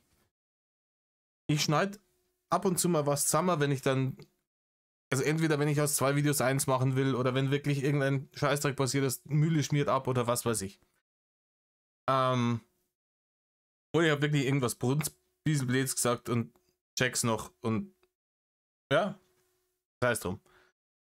Ansonsten ist es hier auch, das ist ein Hobby von mir, ich mache mir die Mühe nicht, dass ich dann da großartig nur umeinander schneide. Das kriegst du so, wie es aus meinem Schandmaul blubbert und fertig. Aber ich erhebe für mich auch nicht den Anspruch, hauptberuflicher, professioneller Content Creator zu sein. So wie Herr Wingelwangel. So. Was war das jetzt? Das war mein Fehler. Ich habe Anruf bekommen, ich musste da rangehen. Wir waren beim Ding, Rainer. Wurde Zeug. keine gefakte, geschnittene Fäkalien. Jason, wenn du Regeln aufstellst, bitte für alle. Guck mal, dass ihr mich nochmal versteht, gell, Leute. Wie gesagt, Leute, daran soll es nicht scheitern. Schiebt es nicht auf die Schuld von, man hat nicht Dinge ausreden, nicht reden lassen, nicht hier reden lassen. Der Hank hat sich an den Tag einfach nicht so gut verkauft. Rainer, besteht die Möglichkeit, dass du kurz bloß, weil die Leute im Chat, ja, die verstehen nicht, dass deine Kamera kaputt ist. Deine Kamera einschalten. Nee. Die glauben nicht, dass seine Kamera kaputt ist. Weil es genau die Art von hanebüchener Lügengeschichte wäre, die er normalerweise immer erzählt, um sich aus der Affäre zu ziehen. Und dich Auf die einfach falsche Seite, meinst das du? Handy drehst, damit man dich mal kurz bloß sieht. Weil die Leute das deswegen wollen, also zumindest gehe ich beim Großteil davon aus, die das deswegen wollen, um herauszufinden, in welchem Hotel ich bin, in Wo du welchem bist, Unterkunft ach ich so. bin, wo ich rumlaufe oder sonst was. Und Ja, nee. Rainer kann das natürlich nicht machen, weil es könnte ja sein, dass er dann geleakt wird. Aber die Leute, die da reinkommen, die sollen es schon machen, damit Rainer sie leaken kann. Ja, ach so. Ja, genau darum geht's doch, ihr Dullis. Das ist ja das, worüber sich die Leute gerade beschweren bei euch im Stream. genau deswegen möchte ich das bitte nicht machen. Also das Naja, deswegen wundern die sich halt, ne, weil du eben bei TikTok postest, ja. Ja, also genau, das ist nämlich der Punkt. Also es geht, die Kamera, die auf mich zuschaut, die geht nicht. Was ich auch noch sagen kann, falls sich jemand mal wundert, wenn ich mit Facecam ein Video mache oder einen Film mache, ich habe auch noch ein Tablet dabei. Weil das Tablet ist mir, wenn ich zum Beispiel im Zug sitze oder wenn ich jetzt hier zum Beispiel mit euch bin, ist mir das Tablet für einen Livestream einfach zu unhandlich. Ja, genau. Alter, Gott erhalte mir meine guten Ausreden. Rainer, halt dein Maul. Halt dein Maul. Wenn du sagst, ja, ich habe gar keine Möglichkeit mit dem hier, weil hier die Facecam geht, ich würde ja so gerne. Und das Tablet, das ist mal leider zu unhandlich. Ja, deswegen werden die also gut verkauft, diese Tablets, weil die super unhandlich sind. Weil die praktisch, das ist praktisch wie ein Laptop, nur viel unhandlicher. Deswegen kauft es ja auch kein Schwanz. Ach, halt doch dein Maul. Das Tablet ist einfach bloß, das ist ein bisschen größer als Handy. Vollkommen, du hast doch so ein Monster-Handy, ist wahrscheinlich bloß zweimal so groß. Komm, geh weiter, Rainer. Ah, da kannte ich schon wieder, da kriege ich schon wieder Hasslatte, kriege da. Mich mal erkundigt, wo ich einen Reparaturservice oder was für mein Handy herbekomme. Ich habe natürlich auch so ein Handy, was jetzt irgendwie nicht bei jedem der Fall ist. Da muss ich halt mal gucken. Er hat natürlich wieder was ganz Besonderes, aber das kennen wir, er ist ein ganz besonderes Survival-Handy. Dass ich da hingehe. Das Problem ist halt, das wird wahrscheinlich auch recht teuer werden, das weiß ich noch nicht. Was hast du für ein Handy? Ein Aukitel. Mich wundert es eigentlich, dass der Bildschirm überhaupt kaputt ist, weil eigentlich ist das Handy bruchsicher, das Glas und alles drum und dran. Der Bildschirm ist auch nicht kaputt. Ja, da kann ich mit dem Panzer drüber fahren, heute dein Maul, Rainer. Eben deswegen glaube ich auch, dass das nicht. Du hast uns jetzt so lange erzählt. Aber wirklich seitdem du irgendwie unterwegs bist, was du für ein geiles Handy hast und dass das ein super Survival-Handy ist. Und dass da gar nichts passiert und das kann man irgendwie sonst wohin schmeißen und das hält alles aus, weil das aus, keine Ahnung, Vibranium gemacht ist, schießt mir ins Knie. Und dann fällt's da aus 1 Meter Höhe aus der Hand und alles ist kaputt. Verzeih mir doch das nicht, bitte. Verzeih mir das doch bitte nicht. Verzeih das doch irgendjemand anderem. Und das Handy ist ihm zu unhandlich. Oh, sorry, bin gerade auf eine Taste gekommen. Muss das Video jetzt dann nochmal neu. Aber wir sind jetzt wieder an der Stelle. Ja, 3/4 Stunden mache ich die Scheiße schon. Wir sind erst bei 12 Minuten. Herrgottshimmel. Ist auch nicht kaputt, hat gar nichts. Auf der Rückseite habe ich ein paar Kratzer, aber auch so nichts größer, weil das, aber halt jetzt nur hier nur die Frontkamera geht nicht. Die hat irgendeinen Wackelkontakt oder so. Vielleicht irgendeine Lötstelle oder so kaputt. Ich denke nicht, dass es ein größerer Aufwand wäre, weil die Kamera selber darf eigentlich gar nichts haben. Andreas 89. Ich habe bei dir mal wieder schwarzes Bildschirm, aber das ist bin wahrscheinlich wieder bloß mal ich. Das ist wieder das spinnt bei mir doch immer. Ich weiß auch nicht warum. Ich habe das jetzt auch ein bisschen mitverfolgt. Ich habe meinen Leuten kurz gesagt, die sollen mal reinschreiben, dass sie mich hochholt. Das ist auch, Leute, vielen Dank, dass ihr alle jetzt hier reingeschrieben habt. Ich werde mich total respektvoll äußern. Weißt du, was ich meine? Weil wir sind hier im Internet für andere Leute und man muss, egal vor wem, Respekt haben. Ich habe von dem I disagree respectfully. Nein, muss man nicht. Respekt muss man sich verdienen und Rainer hat alles dafür getan. Er hat sehr hart daran gearbeitet, etc. Sich diesen Respekt zu verscherzen mit allen Leuten. Rainer hat keinen Respekt verdient. Überhaupt nicht. Hank zum Beispiel so viel ja gehört gehabt in der kurzen Zeit. Und dann, wo der halt dann da war, da habe ich mir halt gedacht, so wie, hä? Ich habe gesagt, okay. Ja, ne, das wirklich schon vor 10 Jahren habe ich da mal hier und da den Namen Drachenlord gehört, ne, im Internet mal geguckt, bei Juno und sowas. Ich habe mich nie damit beschäftigt und ich wollte das verstehen. Und ich habe mich halt mit der Materie ein bisschen auseinandergesetzt und auch über einen längeren Zeitraum. Aber man muss auch fairerweise dazu sagen, Rainer, du bist wirklich, ich würde jetzt fast sagen, 80% selber schuld. Ne? Und ich meine das nicht mal auf eine böse Art und Weise. Auch mit dem im Internet rumlügen und sowas. Ich gebe dir schon auch recht. Ja. Das mit Aber Lügen, das ist mir jetzt gerade wieder eingefallen, als du das erwähnt hast, würde ich noch gerne was hinzufügen. Das hat ursprünglich damit angefangen und ist teilweise immer deswegen der Fall gewesen und das macht es nicht besser, das ist mir schon bewusst, aber nur, dass ihr das vielleicht versteht. Dass du ein chronischer Lügner bist, Rainer. Dass du immer gelogen hast, scheißegal. Und über vollkommen sinnfreie Sachen gelogen hast. Und dann versucht hast, das irgendwie so wegzulächeln. Haha, ja, ich weiß gerade nicht, wie ich euch angelogen habe. Ursprünglich damit angefangen, weil Leute mich immer wieder das Gleiche gefragt haben. Und irgendwann habe ich halt einfach irgendwas gesagt, damit ich einfach nicht mehr die gleiche Frage immer und immer wieder beantworten muss. Rainer, nein, halt dein Maul. Halt dein Maul. Rainer, du hast den Leuten Lügen aufgetischt und dann haben sie dich weil sie nicht ganz blöd sind und weil du, obwohl du halt chronisch lügst, halt ein sehr schlechter Lügner bist, haben sie dich immer wieder darauf angesprochen. Ja, weil sie gemerkt haben, wenn man dich immer wieder darauf anspricht und gerade wenn irgendwie ein bisschen Zeit ins Land gegangen ist, so 1, 2, 3 Tage, dass du dich dann verplapperst und dass du dann deine Lügengeschichten nimmer ordentlich auf die Kette kriegst. Und dass man dich dann exposen kann und sagen, Rainer, du hast vor einer Woche das und das erzählt. Jetzt hast du auf genau dieselbe Frage was komplett anderes geantwortet. Was stimmt denn jetzt? Wo hast du denn gelogen oder hast du beide Male gelogen? Und dann hast du gesagt, hey, du Mobbing jetzt, Wir haben alle gar keine Ahnung, das stimmt alles gar nicht. In einem erbärmlichen Gaslighting-Versuch vom Allerfeinsten. Und das lassen sich die Leute einfach nicht gerne bieten. Und dann haben sie weitergemacht.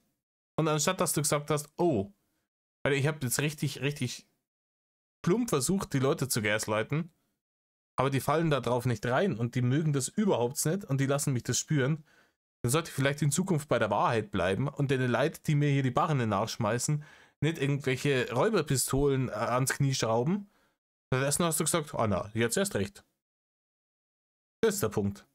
Natürlich trotzdem nicht clever, ist trotzdem dumm gewesen, ganz klar. Ja. Aber das war halt der Ursprung von dem Ganzen. Nur, dass das Ja, aber halt guck mal, auch- ich habe keinen Grund hier zu lügen oder sowas. Das sind Sachen, die können wir im Internet nachgucken. Da hat dir eine Frau, mit der du geschrieben hast, davon erzählt, hier irgendwas mit Suizid, Gedanken und bla und blub und du fragst, wie tief die ist. Weißt du, was ich meine? Dir fehlt manchmal so dieses Stück Empathie, mit den Leuten umzugehen. Und Moment. gerade wenn du weißt, du bist eine Person des öffentlichen Lebens, dann muss man ein bisschen. Nee, das war hier die Erdbeerchen-Geschichte. Da ging es um Suizid und die Frage war nicht, wie tief sie ist, sondern es war eine Aussage von ihm und zwar, du siehst eng aus. Also, da ging es, glaube ich, darum, irgendwie Erdbeerchen hat erzählt, sie hätte eine Freundin durch Suizid verloren und Reiners Antwort auf die Geschichte war, du siehst eng aus. Drauf achten, weißt du, was ich will? Bruder, du lachst. Der J-Home, der kann sich schon gar nicht mehr halten. Und ich meine, von der Quintessenz ist es jetzt wurscht. Ja? Also, ob die Story jetzt so gelaufen wäre, wie er das gesagt hat, oder so, wie es ich jetzt gesagt habe, es kommt aufs Gleiche dabei raus. Aber oben kommt schon immer klar drauf. Bruder, du lachst. Stopp mal, Moment. Weil ich gerade realisieren müsste gerade. Was oder wann soll das gewesen sein? Rainer Kim, tu nicht da so. Und das ist auch wieder dieses, oh, ich kann mich gar nicht dran erinnern, ich weiß davon gar nichts mehr. Rainer, Olaf Scholz ist ein kluger Mann und selbst dem kauft man das nicht ab, wenn der das verzapft. Oh, ich kann mich jetzt nicht mehr dran erinnern, wann ich hier mit diesen Banken über die Cum-Ex-Sache geredet habe. An dem und dem Tag. Ja, hier sind die Beweise. Oh, ja, keine Ahnung, weiß ich nicht mehr. Ja, sogar dem kauft man es nicht an. Das ist ein kluger Mann, der ist Bundeskanzler.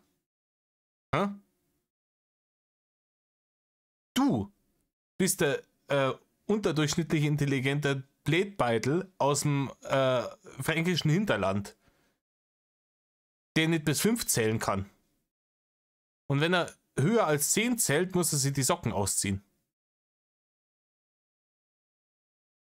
Einen Scheiß glaubt man dir dieses, oh ja, da kann ich mir jetzt nicht mehr dran erinnern. Ich kann das auf dem Fernseher zeigen. Du darfst da solche Sachen nicht zeigen, ne? Weil sonst wird man gesperrt. TikTok ist da ein bisschen eigen. Ich habe ja auch im Internet gesehen, dass dir Firmen Jobs angeboten haben. Und ich weiß deinen Punkt, dass du sagst, ey, ich kann da nicht arbeiten, weil die Hater da kommen. Aber ich garantiere dir, ne? Warte mal, bevor wir jetzt in ein anderes Thema abschweifen. Nur das.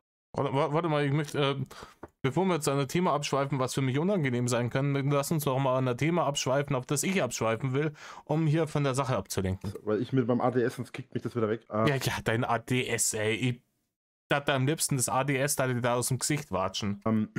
Also zunächst mal zu der Sache mit dieser Frau und wie tief sie ist und sonst was. Ich habe zu Frauen sowas schon gesagt. Beziehungsweise, wobei, wie tief sie ist, habe ich mit Sicherheit nicht gefragt, weil das ist ein Begriff, oder eine Aussage, die die Hater aus irgendeinem Grund verwenden. Aus irgendeinem Grund, weil du irgendwann einmal behauptet hast, alle Frauen sind 14 cm tief oder sowas, keine Ahnung. Alle. Ausnahmslos. Deswegen ist, das hast du gesagt im Zusammenhang, weil du dein angeblich 16,5 cm Speer ist mehr als ausreichend, weil die maximale Frauentiefe 14 cm beträgt oder sowas. Die das aufgefasst haben von dir. Aber ich habe mit Sicherheit genau diesen Wortlaut nicht benutzt, weil das sind. Ja, komm, jetzt wieder die Tippfall-Scheißerei. Bei den anderen Sachen, auf der einen Seite erinnert er sich nicht mehr dran, auf der anderen Seite weiß er ganz genau, dass er genau diesen Wortlaut nicht benutzt hat. Keiner, was ist es jetzt, Fisch oder Fleisch? Entweder erinnerst du dich nicht mehr dran oder du kannst genau sagen, na, ich habe da sowas gesagt, aber der Wortlaut war es nicht. Eins von beidem kann nur stimmen. Interessiert mich an sich nicht. Das Einzige, was ich mich erinnere, dass es irgendwas in der Art mal gegeben hat, war, dass wir uns über irgendwas unterhalten haben und ich mich damals, weil ihr kennt das ja mit Sicherheit als Jungs auch so, wenn man erwachsen wird und so, dann fangen Jungs öfter so an, ne, ich habe den größten, ich habe den längsten, bla bla bla. Und ich habe damals einfach irgendwann mit jemandem drüber geredet, dass ich mich damals, als ich jung war, wenn man erwachsen ist, wenn man erwachsen wird, du tust gerade so, als hättest du diese Geschichten erzählt, als du 12, 13 Jahre alt warst. Du hast diesen ganzen Schmand erzählt, da warst du schon Mitte 20. Mitte, Ende 20. gefragt habe, ob Frauen, weil Frauen können ja nicht sagen, ne, ich bin so und so groß. Ja, klar. Bei Frauen sind es die Brüste so, das ist mir dann später irgendwann auch klar geworden, aber als Jugendlicher habe ich da so nicht drüber nachgedacht und darum habe ich irgendwann mal drüber nachgedacht. Es ist mir dann später das ist mir dann später aufgefallen. Ach so, Brüste. Was haben Frauen, was Männer nicht haben? Gedacht, wie tief, blablabla. Ob die da drüber irgendwie Blödsinn labern oder sowas, weißt du, so wie die Jungs halt mit ihrer Größe zwischen den Beinen, was weiß ich. Genau, weil die Frauen sitzen dann beieinander und flexen gegenseitig, damit wie tief sie sind.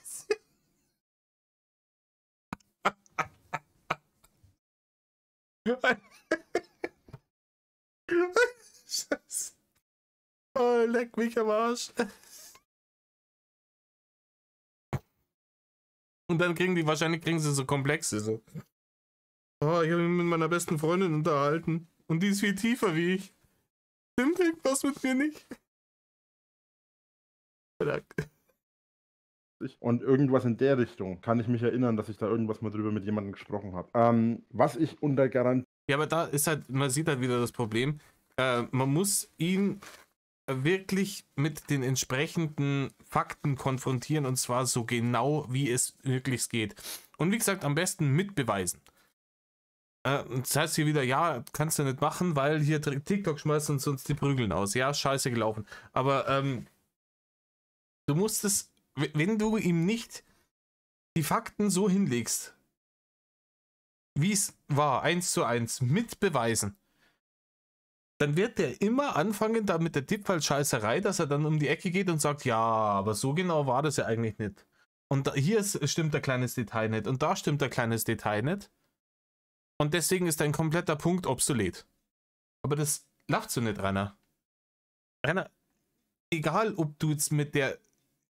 Das ist nicht der Punkt. Ja? Der Punkt war, dass du einer Frau, die dir gerade erzählt hat, dass es ihr nicht gut geht, weil sie jemanden, der ihr wichtig war, durch Suizid verloren hat, dass du in der nächsten Nachricht eine plumpe sexuelle Anspielung gemacht hast. Welcher Natur diese sexuelle Anspielung war, ist vollkommen irrelevant. Und da brauchst du jetzt auch nicht lang drüber rumreiten. Punktum, du hast auf mir geht's scheiße, weil schwieriges Thema Suizid mit einer plumpen sexuellen ich würde gern ficken Antwort reagiert. Das ist der Punkt, um den es geht. Es ist vollkommen wurscht, welcher genaue Wortlaut das war. Es ist vollkommen wurscht, wem gegenüber du das gemacht hast. Es ist Fakt, dass du es getan hast und darum geht's gerade und du lenkst gerade schon wieder vom Thema ab.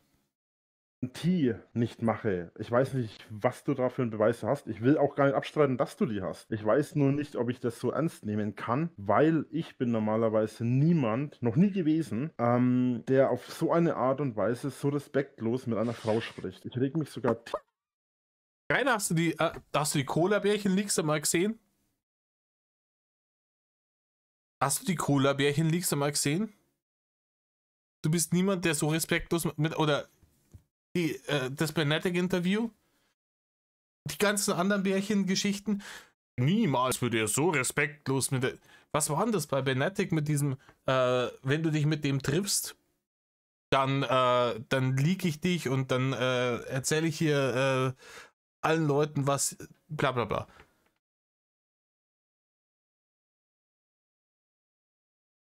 Boah, schwierig, Leute. Richtig schwierig. Tierisch drüber auf, wenn die Leute Mulle und sowas sagen. Oder. Rainer, auch dieses Wort haben sie sich nicht aus dem Arsch gezogen. Oder sowas, da rege ich mich tierisch drüber auf, weil das packe ich nicht. Das ist ein respektloses Verhalten einer Frau. Rainer, ich habe erst vor kurzem beim Einziehen ein Video gesehen, wo du eine junge Dame, die bei dir vor der Schanze gestanden ist, als Hure beschimpft hast.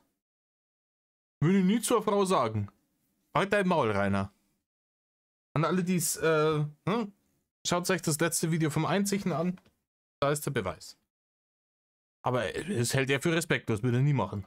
Gegenüber, das mochte ich noch nie. Und ich kann mich nicht erinnern, dass ich irgendwann in irgendeiner Form so zu einer Frau gesprochen habe. Außer, das war vielleicht eine Haterin in irgendeinem Zusammenhang, die mich schon im Vorfeld so getriggert hat die ganze Zeit und die immer wieder gekommen ist. Das gab es damals in Discord-Zeiten zum Beispiel sehr oft. Und irgendwann habe ich die einfach entsprechend beleidigend auch angesprochen. Aber zu dem Zeitpunkt, wo du denen das geschrieben hast, wusstest du nicht, dass... Nee, eben. Das ist der Punkt. Rainer, diese mit dem "Du siehst eng aus" Geschichte, das war Erdbärchen. Der hast du am nächsten Tag live im Stream in einen Heiratsantrag gemacht. Da hast du nicht gewusst, dass das eine Haterin ist. Obwohl es dir alle möglichen Leute gesagt haben, dass eine Haterin ist. das Hater waren, sondern sie haben sich dein Vertrauen erschlichen, die ganzen, guck mal, da gibt es ja diese ganzen Bärchen, was es da nicht alles gibt. Das ist was Geschriebenes. Wir reden über mehrere Wochen Videomaterial, Rainer, weißt du, was ich meine? Es gibt wirklich mehrere... Du musst aber bedenken, Entschuldigung, wenn ich dich unterbreche, du musst aber bedenken, was das mit dem Schreiben auf sich hat, ne?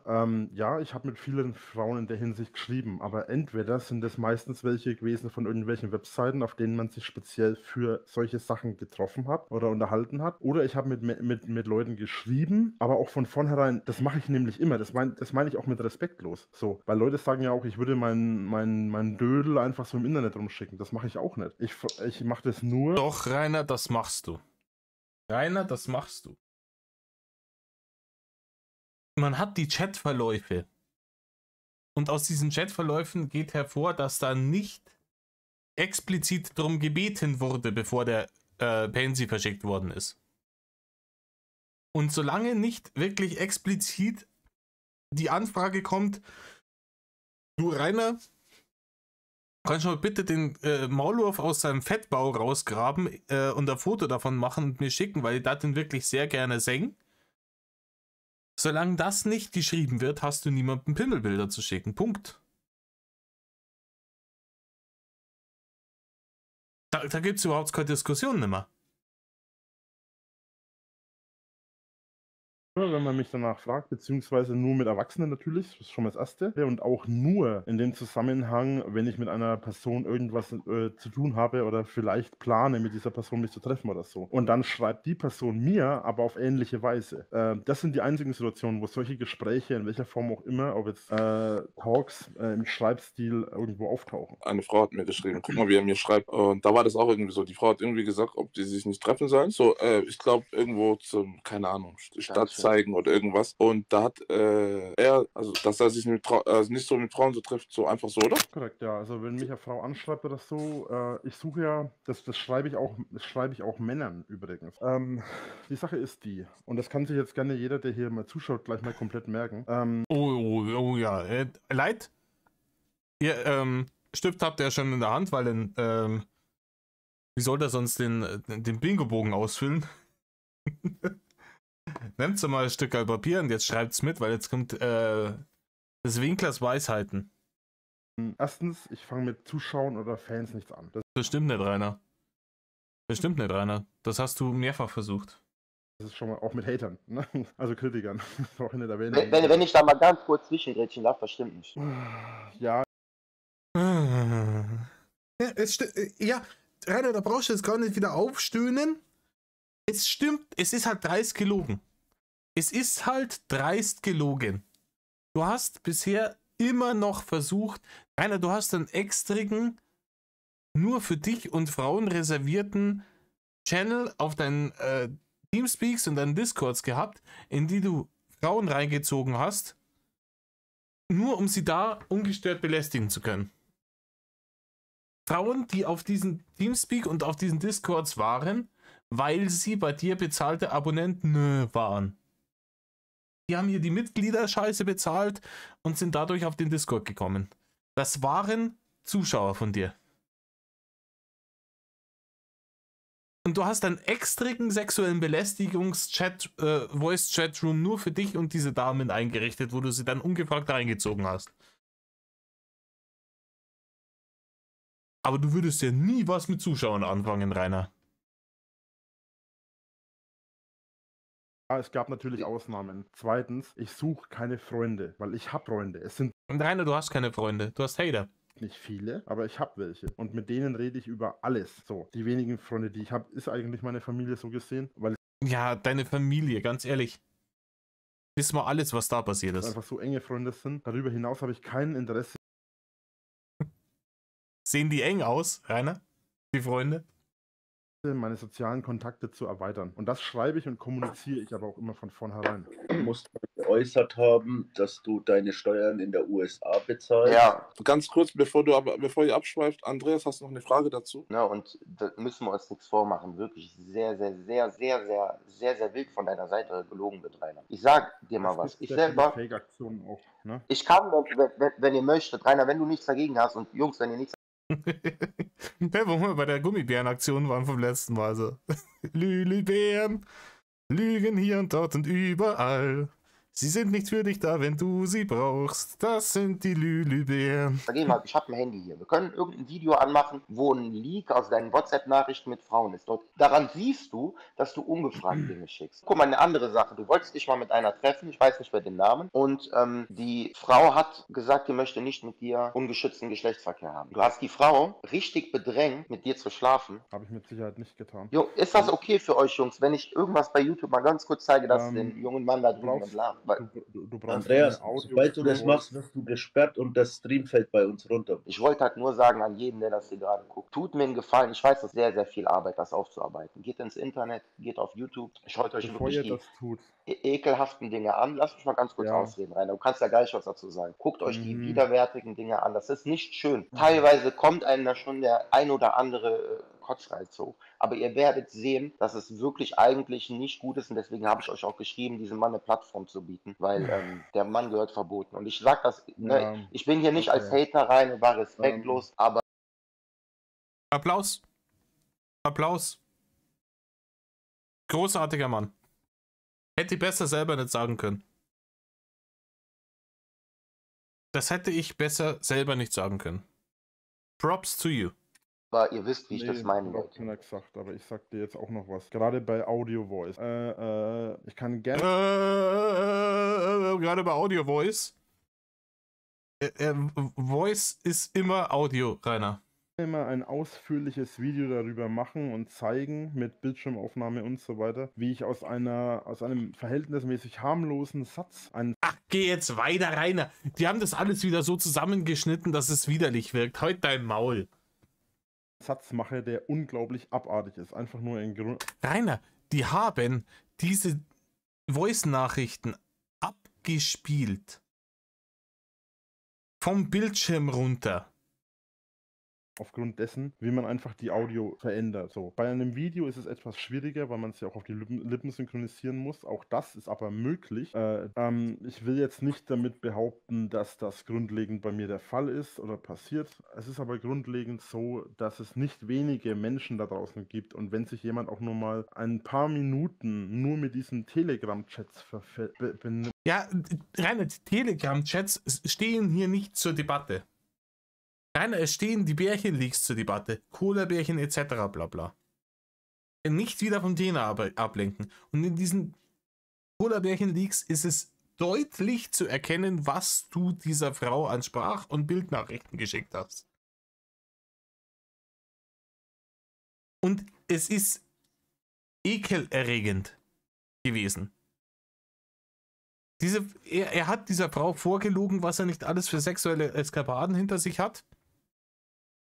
Und ja, dass er halt gerne mit ihr ohne Gummi schlafen würde. Und dann hat die gesagt, theoretisch möglich, aber man muss sie erst einmal treffen, man muss schauen, ob es passt irgendwie. Und unter gar keinen Umständen ohne einen aktuellen gültigen HIV-Test. Und da hat Rainer gesagt, brauche ich nicht machen etc., weil ich weiß, dass ich gesund bin. Und sagt sie, nee, das zieht nicht. Du erzählst mir ja, wen du nicht alles irgendwie in der Sauna am Stängel geknabbert hast. Ohne Test läuft da nichts. Und wie widerlich, dass er versucht hat, die zu manipulieren. Bewegt. Allein die Sachen, die ich heute veröffentlicht habe in meinem Blog und in meinem Video, wenn sich das jemand mal ein bisschen durchliest, merkt er, wie viel Arbeit und wirklich viel Arbeit sich viele von diesen Menschen wirklich Tag für Tag damit machen, mich zu verfolgen, mich zu jagen oder mich auch im Internet irgendwie zu diskreditieren. Ich will dir, wie gesagt, nicht abstreiten, dass es irgendwas im Internet gibt. Ich will auch nicht abstreiten, dass ich irgendwas Falsches gesagt habe. Aber es ist immer wieder so, dass es verschiedene Aussagen gibt, über die ich mich immer wieder im Zusammenhang, wie sie getätigt wurden, wundere. Ich weiß, dass ich diese Aussagen getätigt habe, aber nicht in dem Zusammenhang, wie sie... Ach, halt dein Maul, Rainer. Halt dein Maul. Du weißt immer, das fällt dir dann alles irgendwie alles nicht mehr ein. Kann ich mich nicht mehr dran erinnern. Halt's Maul. Hier dargestellt werden. Und deswegen sage ich, googelt das ruhig, macht das. Das ist gar kein Ding. Aber geht immer mit einer gesunden Skepsis an die Sache heran. Diese Sachen sind alle... Eine gesunde Skepsis ist immer angesagt, wenn du dein greisliches Lügenmaul aufmachst. Manipulierbar. Du warst mal bei dir auf dem Teamspeak, hast einen Stimmverzerrer benutzt und gerade bei so einer Technik merkt man, ob was fake ist. Und das war zu dem Zeitpunkt auch bei dir fake. Und das manche Dinge natürlich. Ich weiß, dass wahrscheinlich sehr viele Dinge übertrieben wurden, ne? Und auch vielleicht die ein oder anderen Geschichten dazu gedichtet worden sind. Aber diese Dinge, Videos von dir, wo du dir selber wieder, guck mal, bei mir, Jungs, bei mir hier, wir hatten Hochwasser. Und die Leute bei Ihnen im Chat haben gefragt, er hast du nicht Bock mal was zu spenden? Er muss nicht. Er sagt kein Geld, aber klatscht da 60, 70 Euro bei Pokémon rein. Und geiert den ganzen Tag nur auf Spenden. Und das ist kein feiner Zug, Rainer. Weil du, zum einen, du lügst die Leute nur an und das ist ist keine gute Sache. Weißt du, was ich meine? Ich weiß, du hörst da nicht drauf. Ich würde einfach gucken, dass du alles runterfährst, weil es wirklich auch frei zugänglich ist. Wenn ihr euch die Mühe macht und guckt einfach mal ein paar Stunden bei YouTube, dann werdet ihr das sehen. Und Jungs, dann werdet ihr dem auch bestimmt keine Plattform mehr bieten, weil das muss einfach totgeschwiegen werden. Das Ding ist, wir geben in dieser Form, das ist keine Plattform, wo wir geben. Also was wir hier... Doch, das ist eine Plattform, die ihm... Vor allem, jetzt, wo immer mehr Hater mit reinkommen, bröckelt es. Wo er sich dann erst einmal schon rausverpisst hat und alles bröckelt. Aber ihr habt in Ewigkeiten eine Plattform gegeben. Und ihr habt das alles geschluckt, was er euch da an Lügen vor die Füße gepimmelt hat. Ihr habt ihm stundenlang seine scheiß Lügenmärchen verzapfen lassen. Ja, ihr habt ihm eine Plattform gegeben. machen im Gegensatz zu anderen, das ist eine Art Aufklärung, weißt du? Ich meine das gar nicht positiv, Bruder. Nicht negativ, Bruder. Ich meine es nicht negativ. Aber heute ist wahrscheinlich das erste Mal, dass du mit ihm redest, oder? Ja. Wäre das ohne uns möglich? Nein, Bruder, bei allem Respekt, nein, im Leben nicht. Nein, hast du recht. Und jetzt muss man das mal so von der Seite jetzt mal sehen. Die anderen, ich habe die Sachen geschaut, fand ich gut, dass sie ein bisschen so Sachen zeigen und alles, ja? Was ist jetzt in diesen Dings sinnvoller? Ist das da hier sinnvoller oder dass man da die Videos und sowas macht? Weil zum Beispiel hat er die Möglichkeit gehabt, der Ofenkäse hierher zu kommen. Wir haben ihn hergerufen, weißt du? Weil die Antwort ist die. Wenn ihr jetzt zum Beispiel hier den Live geht, 600 Leute kommen hier rein. Es gibt, ne, und ihr wisst, wie das im Internet läuft. Manche Leute haben vielleicht vom Rainer noch nie was gehört, gucken sich das an und glauben ihm seine Lügen. Und wenn du aber ins Internet gehst zum Beispiel, dann siehst du Fakten, die du nicht von der Hand weisen kannst. Und das Ding ist, so Ofenkäse, der muss nicht großartig hier reinkommen und eine Diskussion führen, weil das verläuft im Sand, weil er wird das abstreiten. Es gibt Sachen, ne, die man ihm andichtet, zum Beispiel mit Kinderpornografie. So, ist auch gewesen. Ich persönlich habe nur diesen Schmodder gesehen im Internet immer. Persönlich, ich weiß nicht, ob ich dem das zutrauen würde. Ich kenne ihn persönlich nicht. Aber sowas zum Beispiel kann gut möglich sein, dass sowas erstunken und erlogen ist. Es gibt viele, die ihm schaden wollen. Aber diese Dinge, die auf Videos und in Chatverläufen, in Discord zu sehen sind, das sind ja alles Fakten. Ich sehe, dass du für sowas einstehst, dass Menschen sich austauschen können und sollen und tun sollen. Ich kann mich artikulieren, ich kann mit Menschen reden, wenn ich merke, dass dieser Mensch ist auf dem Niveau wie ich selber. Oder wenn du die Möglichkeit hast, ich sag jetzt mal auch ihn, ja, wie gesagt, mundtot zu machen oder egal was, ja, wenn es dir darum geht, dann bekommst du doch hier in der Form dann die Möglichkeit. Das ist vollkommen richtig. Ich sage immer zu den Leuten sogar, dass die auch auf YouTube gucken sollen, beim Ofenkäse und überall da, was es da gibt. Aber ich finde es geil, wie sie jetzt über Rainer drüber reden. Ja, jetzt kommt Rainer, ich würde gerne jetzt mal irgendwie Ich habe mir jetzt das angehört, weil ich muss mal nach Lügengeschichte im Hinterstübchen zusammen rendern. Und jetzt komm mir bitte damit auch jetzt mal um die Ecke. Aber nein, Rainer. Du beschwerst dich immer, wenn dir Leute angeblich ins Wort fallen, was einfach daher, dass du dein Maul nicht hältst. Und komischerweise ansonsten in jedem Ding, es wird geschnauft und geschnauft und geschnauft. Wenn irgendjemand dich kritisiert, dann kannst du labern, eine halbe Stunde, ohne dass du Luft holst. Komisch. Und jetzt lass du die zwei bitte mal ausreden. Halt, Muss ich finde halt. leider mal kurz zwischengrätschen. Warte mal bitte kurz, Entschuldige. Gefälschter AIDS-Test, Ich exakt, muss ja. gerade mal zwischengrätschen, weil gerade etwas passiert ist. Es gab keinen gefälschten AIDS-Test. Das ist auch so eine Fake-Aktion von den Hatern, nur so am Rande. Aber das ist im Prinzip gerade das, was ich jetzt sagen möchte, geht gerade um eben genau solche Fake-Aktionen wie gerade eben. Ich hatte ja am Anfang vom Stream vorhin ja erklärt, dass ich meinen Blog gemacht habe wieder. Und in meinem Blog habe ich einen Link gepostet, in dem ich die Bilder hochgeladen habe, die ich gestern vorgelesen habe, die Screenshots. Ich habe keine Ahnung, wie die Hater das angestellt haben, aber irgendwie haben die jetzt gerade dieses Album boykottiert und haben angefangen, da Bilder hochzuladen. Ich weiß nicht, ob ich da eine falsche Einstellung gemacht habe. Sie haben es boykottiert. Nein, sie haben es boykottiert und haben Bilder hochgeladen. Rainer, meintest du vielleicht gekapert? Habe. Ich gehe davon aus. Muss ich mich nachher noch drum kümmern. Ich habe jetzt diesen ganzen Link gerade löschen müssen. Da waren jetzt lauter Nacktbilder und irgendwelcher Mist drinnen. Ja, wo haben sie denn die Nacktbilder her, bitte, Rainer?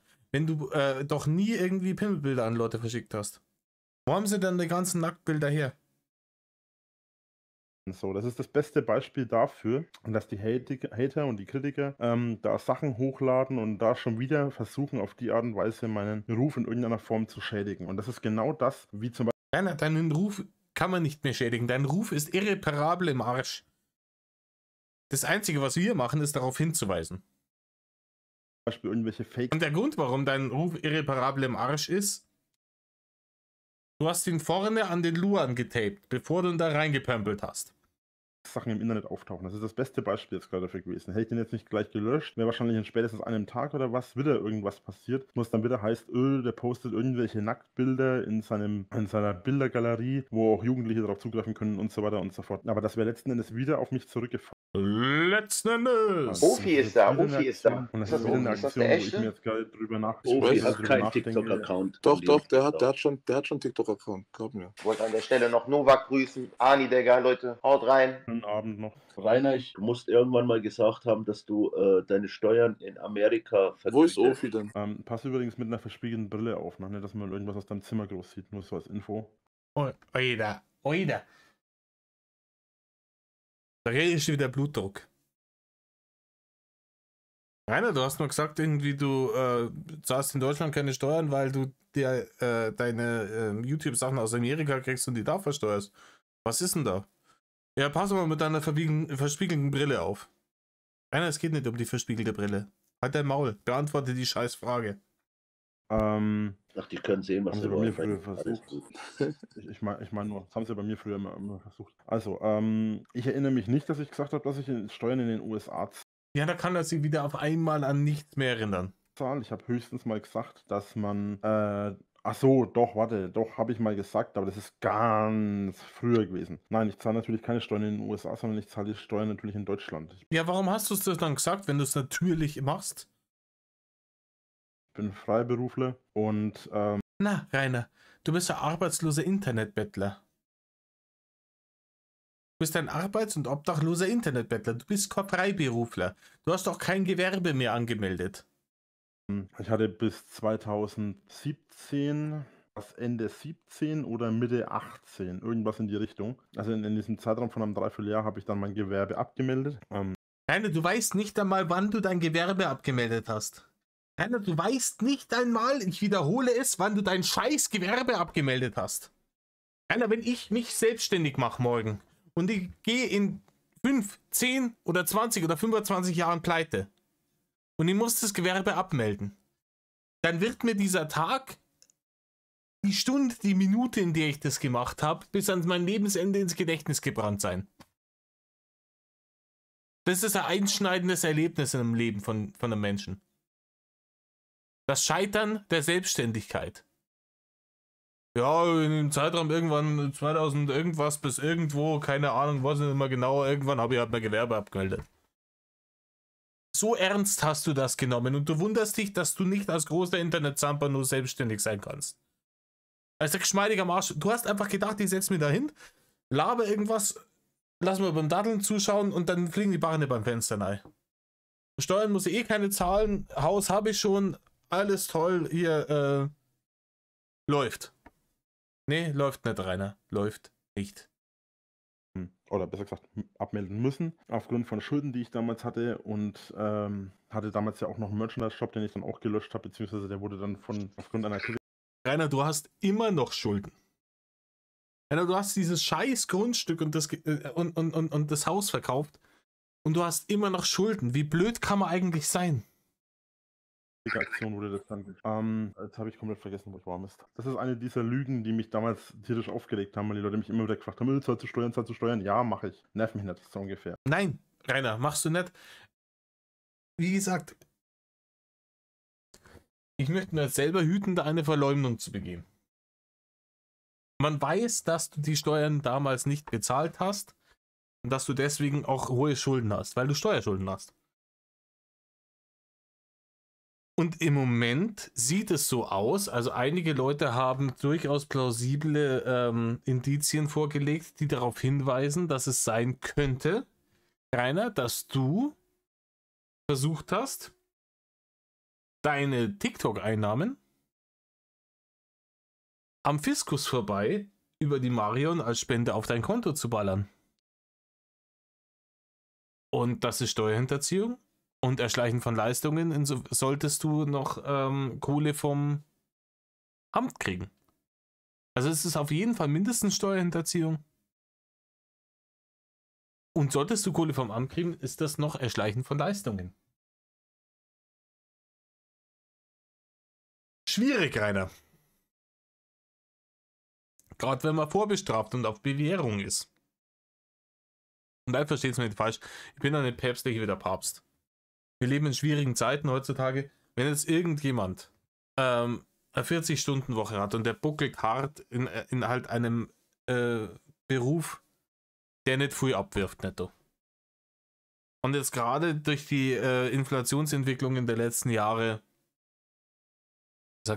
ich kann mir meinen Lebensunterhalt nicht mehr leisten. Ich arbeite praktisch bloß nur fürs Wohnen und fürs Fressen und habe überhaupt keine Freiheit mehr in meinem Leben.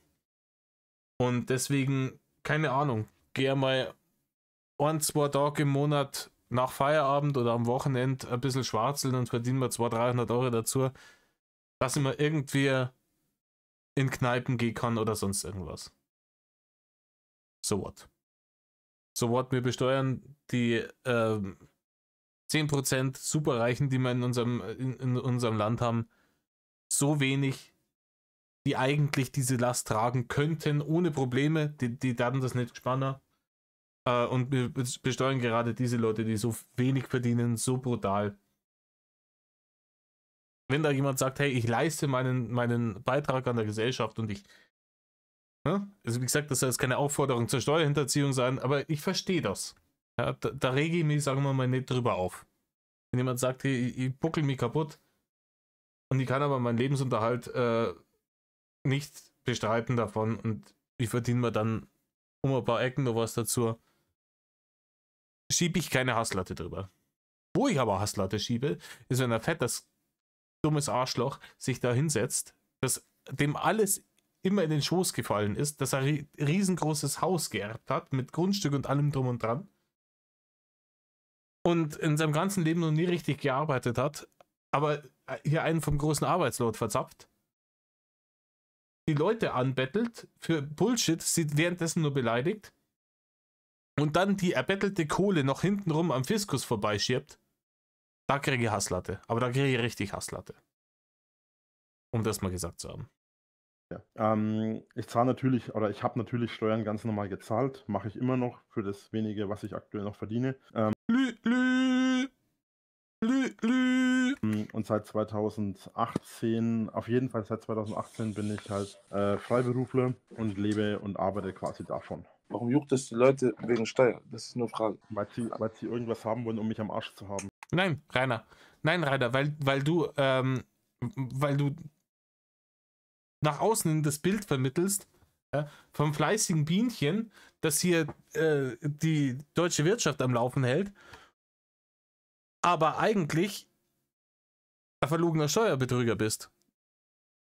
Das ist der Punkt. Herrn Winkler, du hast gerade gesagt, dass vieles gefaked wird. Durch Sprachmitteilungen können gefaked werden und Bildmaterial können gefaked werden. Richtig? Ja, ist ja auch so. Aber diese Technik oder die Sachen, die sind ja auch erstmal so seit 1, 2 Jahren. Und die Leaks, die es gibt, die gibt es ja schon fast ein halbes Jahrzehnt. Moment, was gibt's erst seit einem halben Jahr? Die Technik oder dass man deine Voice oder dein Bildmaterial faken kann oder Deepfake machen kann, das gibt es erstmal so 2, 3 Jahre. Nein. Doch. Nein. Audio schneiden, genauso wie Videos schneiden, genauso wie Synchronsprecher gibt es, seit man von Ja, die Rainer, die Hater, die haben einen Rainer Winkler Synchronsprecher angeheuert. Ist es das, was du uns jetzt erzählen wirst, um Fake WhatsApp-Nachrichten einzusprechen, um dich scheiße dastehen zu lassen? Ist das jetzt das, was du uns gerade verzapfen willst? Stummfilm, seit man von Stummfilm auf Aber Bruder, ganz ehrlich, nee, aber das stimmt echt nicht. Seit 2 Jahren, Bruder, sag dir ehrlich. Von Hand auf Herz. Aber wie er spricht, seine Aussprache, das kann man nicht faken. Das hab ich nicht gesagt, dass du nicht damit rechnest. Ich habe nur gesagt, dass das, was du gerade gesagt hast mit diesen Dingen. Okay, nee, mir war also das frei zugängliche, ne? Aber bei Videoschnitt geht es nicht um, bei Video- und Audioschnitt geht es nicht um die Art, wie ich spreche, sondern um die Tonlage des Gesprächs. Wenn ich jetzt zum Beispiel irgendwas sage, hallo oder hallo, das sind 3 verschiedene Arten, Hallo zu sagen. So, das dritte war zum Beispiel die Variante Hallo, im Sinne von, ist da jemand? Und das erste ist Hallo, einfach so Ja, Rainer, jetzt komm. Du bist der große Sprachwissenschaftler. jemand, man kennt mich so. Oder halt auch ein wenig energischer Hallo. So. Ein Wingel energischer, hat er gerade ein Wingel energischer gesagt. Aber einen energischen Wingel, den haben wir schon wieder. Er ist energisch am Lügen. So, gehen wir nicht auf den Sack so ungefähr. Das sind 3 Ja, Rainer, geht doch du mir immer nicht auf den Sack. Lösch dich doch mal aus dem Internet, das war eine Sache. verschiedene Arten, wie du Hallo sagst. So, und es gibt von mir so viel Audiomaterial und Videomaterial aufgrund dessen, was ich selbst So viel Audiomaterial. hochgeladen habe und das auch andere hochgeladen haben. Das ist natürlich nichts, was man von heute auf morgen in 5 Minuten geschnitten hat, aber wenn man sich gewisse Sachen zurechtlegt, doch, dann geht es durchaus. Im Übrigen, Leute, ich bin neulich über Ding gestolpert, der hier, Callcenter Drachenlord oder sowas. Es ist göttlich. Hab ich mich bepisst. Ja, irgendwelche Schnipseln sich auf ein Soundboard gelegt von Rainers utopischen Lügengeschichten, irgendwelche Aussagen. Und die machen dann Accounts offensichtlich bei irgendwelchen Internetanlagebetrügern. Und die rufen dann von irgendwelchen Outbound-Callcentern aus Mumbai oder sowas an. Und du hörst es halt, ist brutal. Die lassen dann, weisen dann diese Leute offensichtlich an mit, dass sie sich mit typisch deutschen Namen, Hoffmann und Meier oder sowas melden sollen. Aber es ist halt, der Name ist angeblich Hoffmann, aber der Dialekt ist Apu. Ja? Und dann spielen sie halt dann immer nur mit diesen Soundschnipseln von Rainer. Es ist zu gut. Es ist zu gut. Leute, schaut euch das an. Spaß und Freude kommt auf. Wie der vorige Sprecher schon gesagt, es gibt genug Videomaterial, wo du lügst. Man nennt dich nicht umsonst Lügenlord oder sonstige Sachen. Aber die Sachen, die stimmen schon, da hast du auch recht, also Sven. Aber das hat er ja gesagt gehabt, das ist, viele von den Sachen ist ja so, dass er das ja wirklich ja gemacht hat. Ja, also, und es gibt auch, er hat ja auch noch vorhin gesagt, es wurde ja gefaked, dass er angeblich auch an weiblichen Usern Nacktbilder geschickt hat. Das hat er ja gemacht. Es gibt genug. Nein, habe ich nicht gefällt. Hab ich nicht gefaked. Rainer, Komm. Du hast das Nein gerade Du falsch das verstanden. nicht gefaked hast, Nein. ist klar, ne? Nein, du hast mein Nein falsch verstanden. Ich habe ja heute noch gar nichts abgestritten, was ich gemacht habe. Ich habe gesagt, Bitte was? Ich habe nur überhaupt nichts abgestritten heute. Wollen wir nochmal zurückgehen? Weil da müssen seit einer halben Stunde, schauen wir uns die Scheiße an und haben 1,5 Stunden Material schon aufgenommen. Ich glaube, ich mache jetzt dann weiter mal ein Ding. Wenn jetzt hier die Diskussion vorbei ist, mache ich mal eine Pause und dann machen wir morgen weiter. dass ich mich nicht daran erinnern kann, dass das so oder so war. Ja, es hat gelogen, Rainer. Es hat gelogen. Und von Bildern haben wir heute noch gar nicht gesprochen. Heute ging es nur. Doch, Rainer, doch. Ich raste jetzt gleich aus. Es ist doch vor nicht einmal 5 Minuten darum gegangen, dass du Pimmelbilder an Gott und die Welt verschickt hast. Wo du behauptet hast, du hast es nie gemacht, außer es ist angefragt worden. Was nachweisbar nicht so ist. Darüber sind wir erst auf die Diskussion gekommen, ob das jetzt hier gefaked war oder nicht. Jetzt sagt er, nee, das Thema hat es heute noch gar nicht gegeben. Um die Audionachrichten und um Gespräche, die man schriftlich oder verbal geführt hat. Außer ich bin jetzt schon vollkommen gaga. Ja. Du bist vollkommen gaga, Rainer, aber du bist schon lange vollkommen gaga. Weil ansonsten hat es diesen scheiß Game überhaupt nicht mehr gegeben. Das Gespräch war ja schon mal. Da hat er, das hat er auch zugegeben, Sven. Also das. Okay. Nein, hat er nicht. Leute, habt ihr Lack gesoffen oder was ist da los? Der hat überhaupt nichts dazu ergeben. Er hat alles abgestritten. Er hat nie Pimmelbilder geschickt, außer es wäre verlangt gewesen. Stimmt nicht.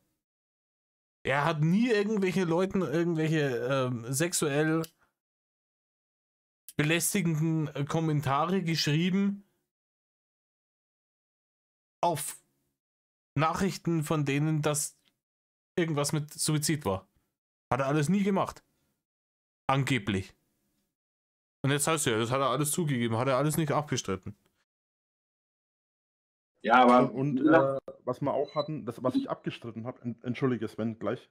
Das Einzige, was ich abgestritten habe, und das streite ich nach wie vor ab, weil das nie der Fall war, außer ich weiß davon nichts, das habe ich damals wortwörtlich auch so gesagt, das ist, dass ich angeblich mal solche Bilder an eine Minderjährige geschickt haben soll. Das habe ich nie getan. Außer ich weiß davon nichts. Also, das habe ich abgeschnitten und das ist auch nie passiert, es sei denn, ich weiß davon nichts. Wie sollst du das nicht wissen? Hast du das Schlafwandeln geschickt, oder? Das schlafwandelnde Rainer hat sich gedacht, das ist eine gute Idee, Pimmelbild an eine Minderjährige zu schicken.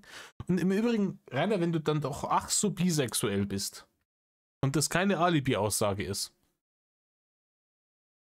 warum schickst du die Pimmelbilder eigentlich immer bloß an Frauen? Ich stelle bloß Fragen. Zumindest nicht im Wissen, dass es eine Minderjährige ist. Also das kann man dir auch nicht ansprechen, dass du pädophil bist. Du hast gewisse Geschichten geschrieben, das sind Geschichten, das sind in deinem Kopf vielleicht, aber das heißt noch nicht pädophil. Genau wie, dass du Anführungsstrichen rechtsradikal bist, nur weil du öfters mal das N-Wort oder... Ich behaupte auch nicht, dass Rainer rechtsradikal ist. Um rechtsradikal zu sein, muss man auch eine gewisse Motivation haben. Eine Motivation ins Negative, aber es muss eine Motivation da sein. Es muss ein Handlungswille da sein. Diese Leute sind leider Gottes sehr gut organisiert und die lassen ihren Worten leider auch oft Taten folgen. Rainer ist nicht rechtsradikal. Wenn er rechtsradikal wäre, dann hätte er für die ganze Scheiße überhaupt gar keine Zeit. Dann würde er den Mord von Ausländern und Politikern planen. Was ich Rainer aber vorwerfe, ist, dass er Rassist ist. einen People of Color mal das B-Wort benannt hat. Wobei das ja rassistisch wäre. Da gebe ich den Sven recht, also so sehe ich das auch. Du musst Manchmal manchmal... ist ja auch nicht alles von mir, ne? Das wollte ich auch noch dazu sagen. Rainer, du hast sogar plump versucht, den Daumen aufs Mikro vom Handy zu tun, dass auf dem Video nicht zu hören ist, wie du diesen schwarzen Mitbürger einen Bimbo genannt hast. Hat leider nicht so gut funktioniert. Man hat es trotzdem verstehen können. Oder Gott sei Dank hat es nicht so gut funktioniert. Man hat es verstehen können, damit man jetzt aufzeigen kann, was du tatsächlich für ein Mensch bist. Rainer, du bist ein Rassist. Punkt. Und es ist ja, wie gesagt, es ist ja bei Gott nicht Der einzige Fall. Wir reden jetzt da auch von wegen, hey, du scheiß Türke, geh zurück in deine Dönerbude oder solche Zitate. Rainer, du bist ein Rassist. Punkt. Und das macht es noch erbärmlicher, dass du dich jetzt hier hinsetzt und dich hier von dem Jay, oder wie er heißt, versuchst, den vor deinen Karren zu spannen als deine Security. Weil wir alle wissen, was du normalerweise für eine Meinung von schwarzen Mitbürgern hast. Sagen, Entschuldige. Deine Cloud wurde geleakt, ne? Das wissen wir alle. Und Meine Cloud wurde nicht geleakt, weil Doch, Rainer, deine Cloud wurde geleakt. ich war bei dieser Cloud, die da geleakt wurde. Ich habe die Bilder auch hier auf dem Handy. Das ist nicht meine Cloud. Ich habe gar keine Cloud. aber Zumindest die Geschichte, habe Ich fahre gar nicht Motorrad. ich keine Cloud bei der Cloud. Und ich habe es schon gesagt, ein schriftliches, ein Schriftdokument, ein Word-Dokument, ein OpenOffice-Dokument, ein Edit-Programm oder Word-Programm oder was auch immer, das kann jeder machen. Das muss nicht von mir sein, zwingend. Und das ist ja, auch Wenn wenn da man mein deinen Name Blog- drin steht. wenn man deinen Blog liest, deine alten Blogs und die Geschichten aus deren Jahren ist, dann ist das schon, da schreibst du schon fast die gleichen Wörter. Wir brauchen jetzt da auch gar nicht lang drüber diskutieren, weil diese Scheiße, die da jetzt neu geleakt worden ist, die ist vor 10 Jahren schon mal geleakt worden. Das mag schon Genau wie sein, das aber du, letzte Lied, was du veröffentlicht hast, was Mimon zuerst veröffentlicht hat, was du dann auf dich, das ist dann der einzige, das ist der Beweis, dass es geleakt ist. also erst einmal kannst du die beiden Sachen nicht miteinander vergleichen. Erstens ja, ich habe nie abgestritten, dass die Sachen, die geleakt wurden oder Sachen, die geleakt wurden, ausnahmslos fake sind. Das habe ich nie behauptet. Es wurden Sachen veröffentlicht, es wurden Sachen geleakt und glaub mir, dafür wird Mimon noch bluten. Ja, das glaube ich aber, Rainer. Das glaube ich, wenn ich sich. Rainer, den Kampf verlierst du. Den Kampf verlierst du. Nicht im wörtlichen Sinne, sondern noch in anderen Hinsichten, aber also, ne, im Sinne von, das ist nichts, das ist kein Kavaliersdelikt. Das wird auch noch Rainer, die Sachen, die du alle gemacht hast, sind auch alles keine Kavaliersdelikte und ich begreife bis heute nicht, warum du nicht im Knast sitzt. auf höchster Ebene nachvollzogen sein. Und Er das meint glaub ich- juristisch. Ja, das wird auch mit Sicherheit sich jeder denken können, weil das ist eine Sache, das findet niemand witzig. Davon Nee, ich finde das auch überhaupt gar nicht witzig. also niemand, der was davon versteht. Wie auch immer, jedenfalls, es wurden Sachen veröffentlicht, ja, definitiv. Aber ich habe eine Frage. Wurden Bilder veröffentlicht, wo irgendwelche entsprechenden Sachen zeigen, dass ich das gewesen bin oder so, wo wirklich echt aussehen oder echt sind, wo ich irgendwas mit Kindern oder sonstigen Menschen oder Rainer, du hast eine 13-Jährige in deinen YouNow-Stream gepackt und als sie dir offenbart hat, dass sie 13 ist, hast du gesagt, hart an der Grenze. Rainer, ich stehe auf 40 plus Leute, ist ja genauso eine Alibi-Aussage wie die Ich bin bisexuell-Geschichte. Das ist eine Alibi-Aussage. Tieren oder sonst was gemacht habe. Sowas wirst du niemals finden. Glaube ich auch nicht. Das kann ich dir auch nicht zutrauen. Ja, dass und das du- Schriftliche ist aber was jeder faken kann. Ich traue dem alles zu. Oder nicht? Es gibt auch Menschen, die schreiben, wie zum Beispiel Shakespeare geschrieben hat. Die schreiben in diesem Schriftstil, die schreiben in dieser Schriftart. Ich habe mir von verschiedenen Leuten was abgeschaut. Manchmal schreibe ich ein bisschen mittelalterlich, ich kenne die Namen. Ja, das machen die Hater aber schon seit Jahren, auch ohne, dass ich irgendwas mache. Leute, ich mache jetzt hier, das ist jetzt gerade relativ langweilig. Es ist die übliche Lügengeschichte. Ich schreibe mir jetzt hier 32, 47, wir sind nicht sonderlich weit gekommen, aber wir sind jetzt bei 1 Stunde 38 Minuten. Und bis ich die Scheiße fertig behandelt habe, das dauert nur ein wenig. Hiermit beendet sich Part 1 vom Lügenlord Elite Talk, Elite TikTok Runde streamen. Stay tuned for Part 2 after these messages. Nee, Leute, die Messages sind, tut nicht, was Rainer tut. Metal off.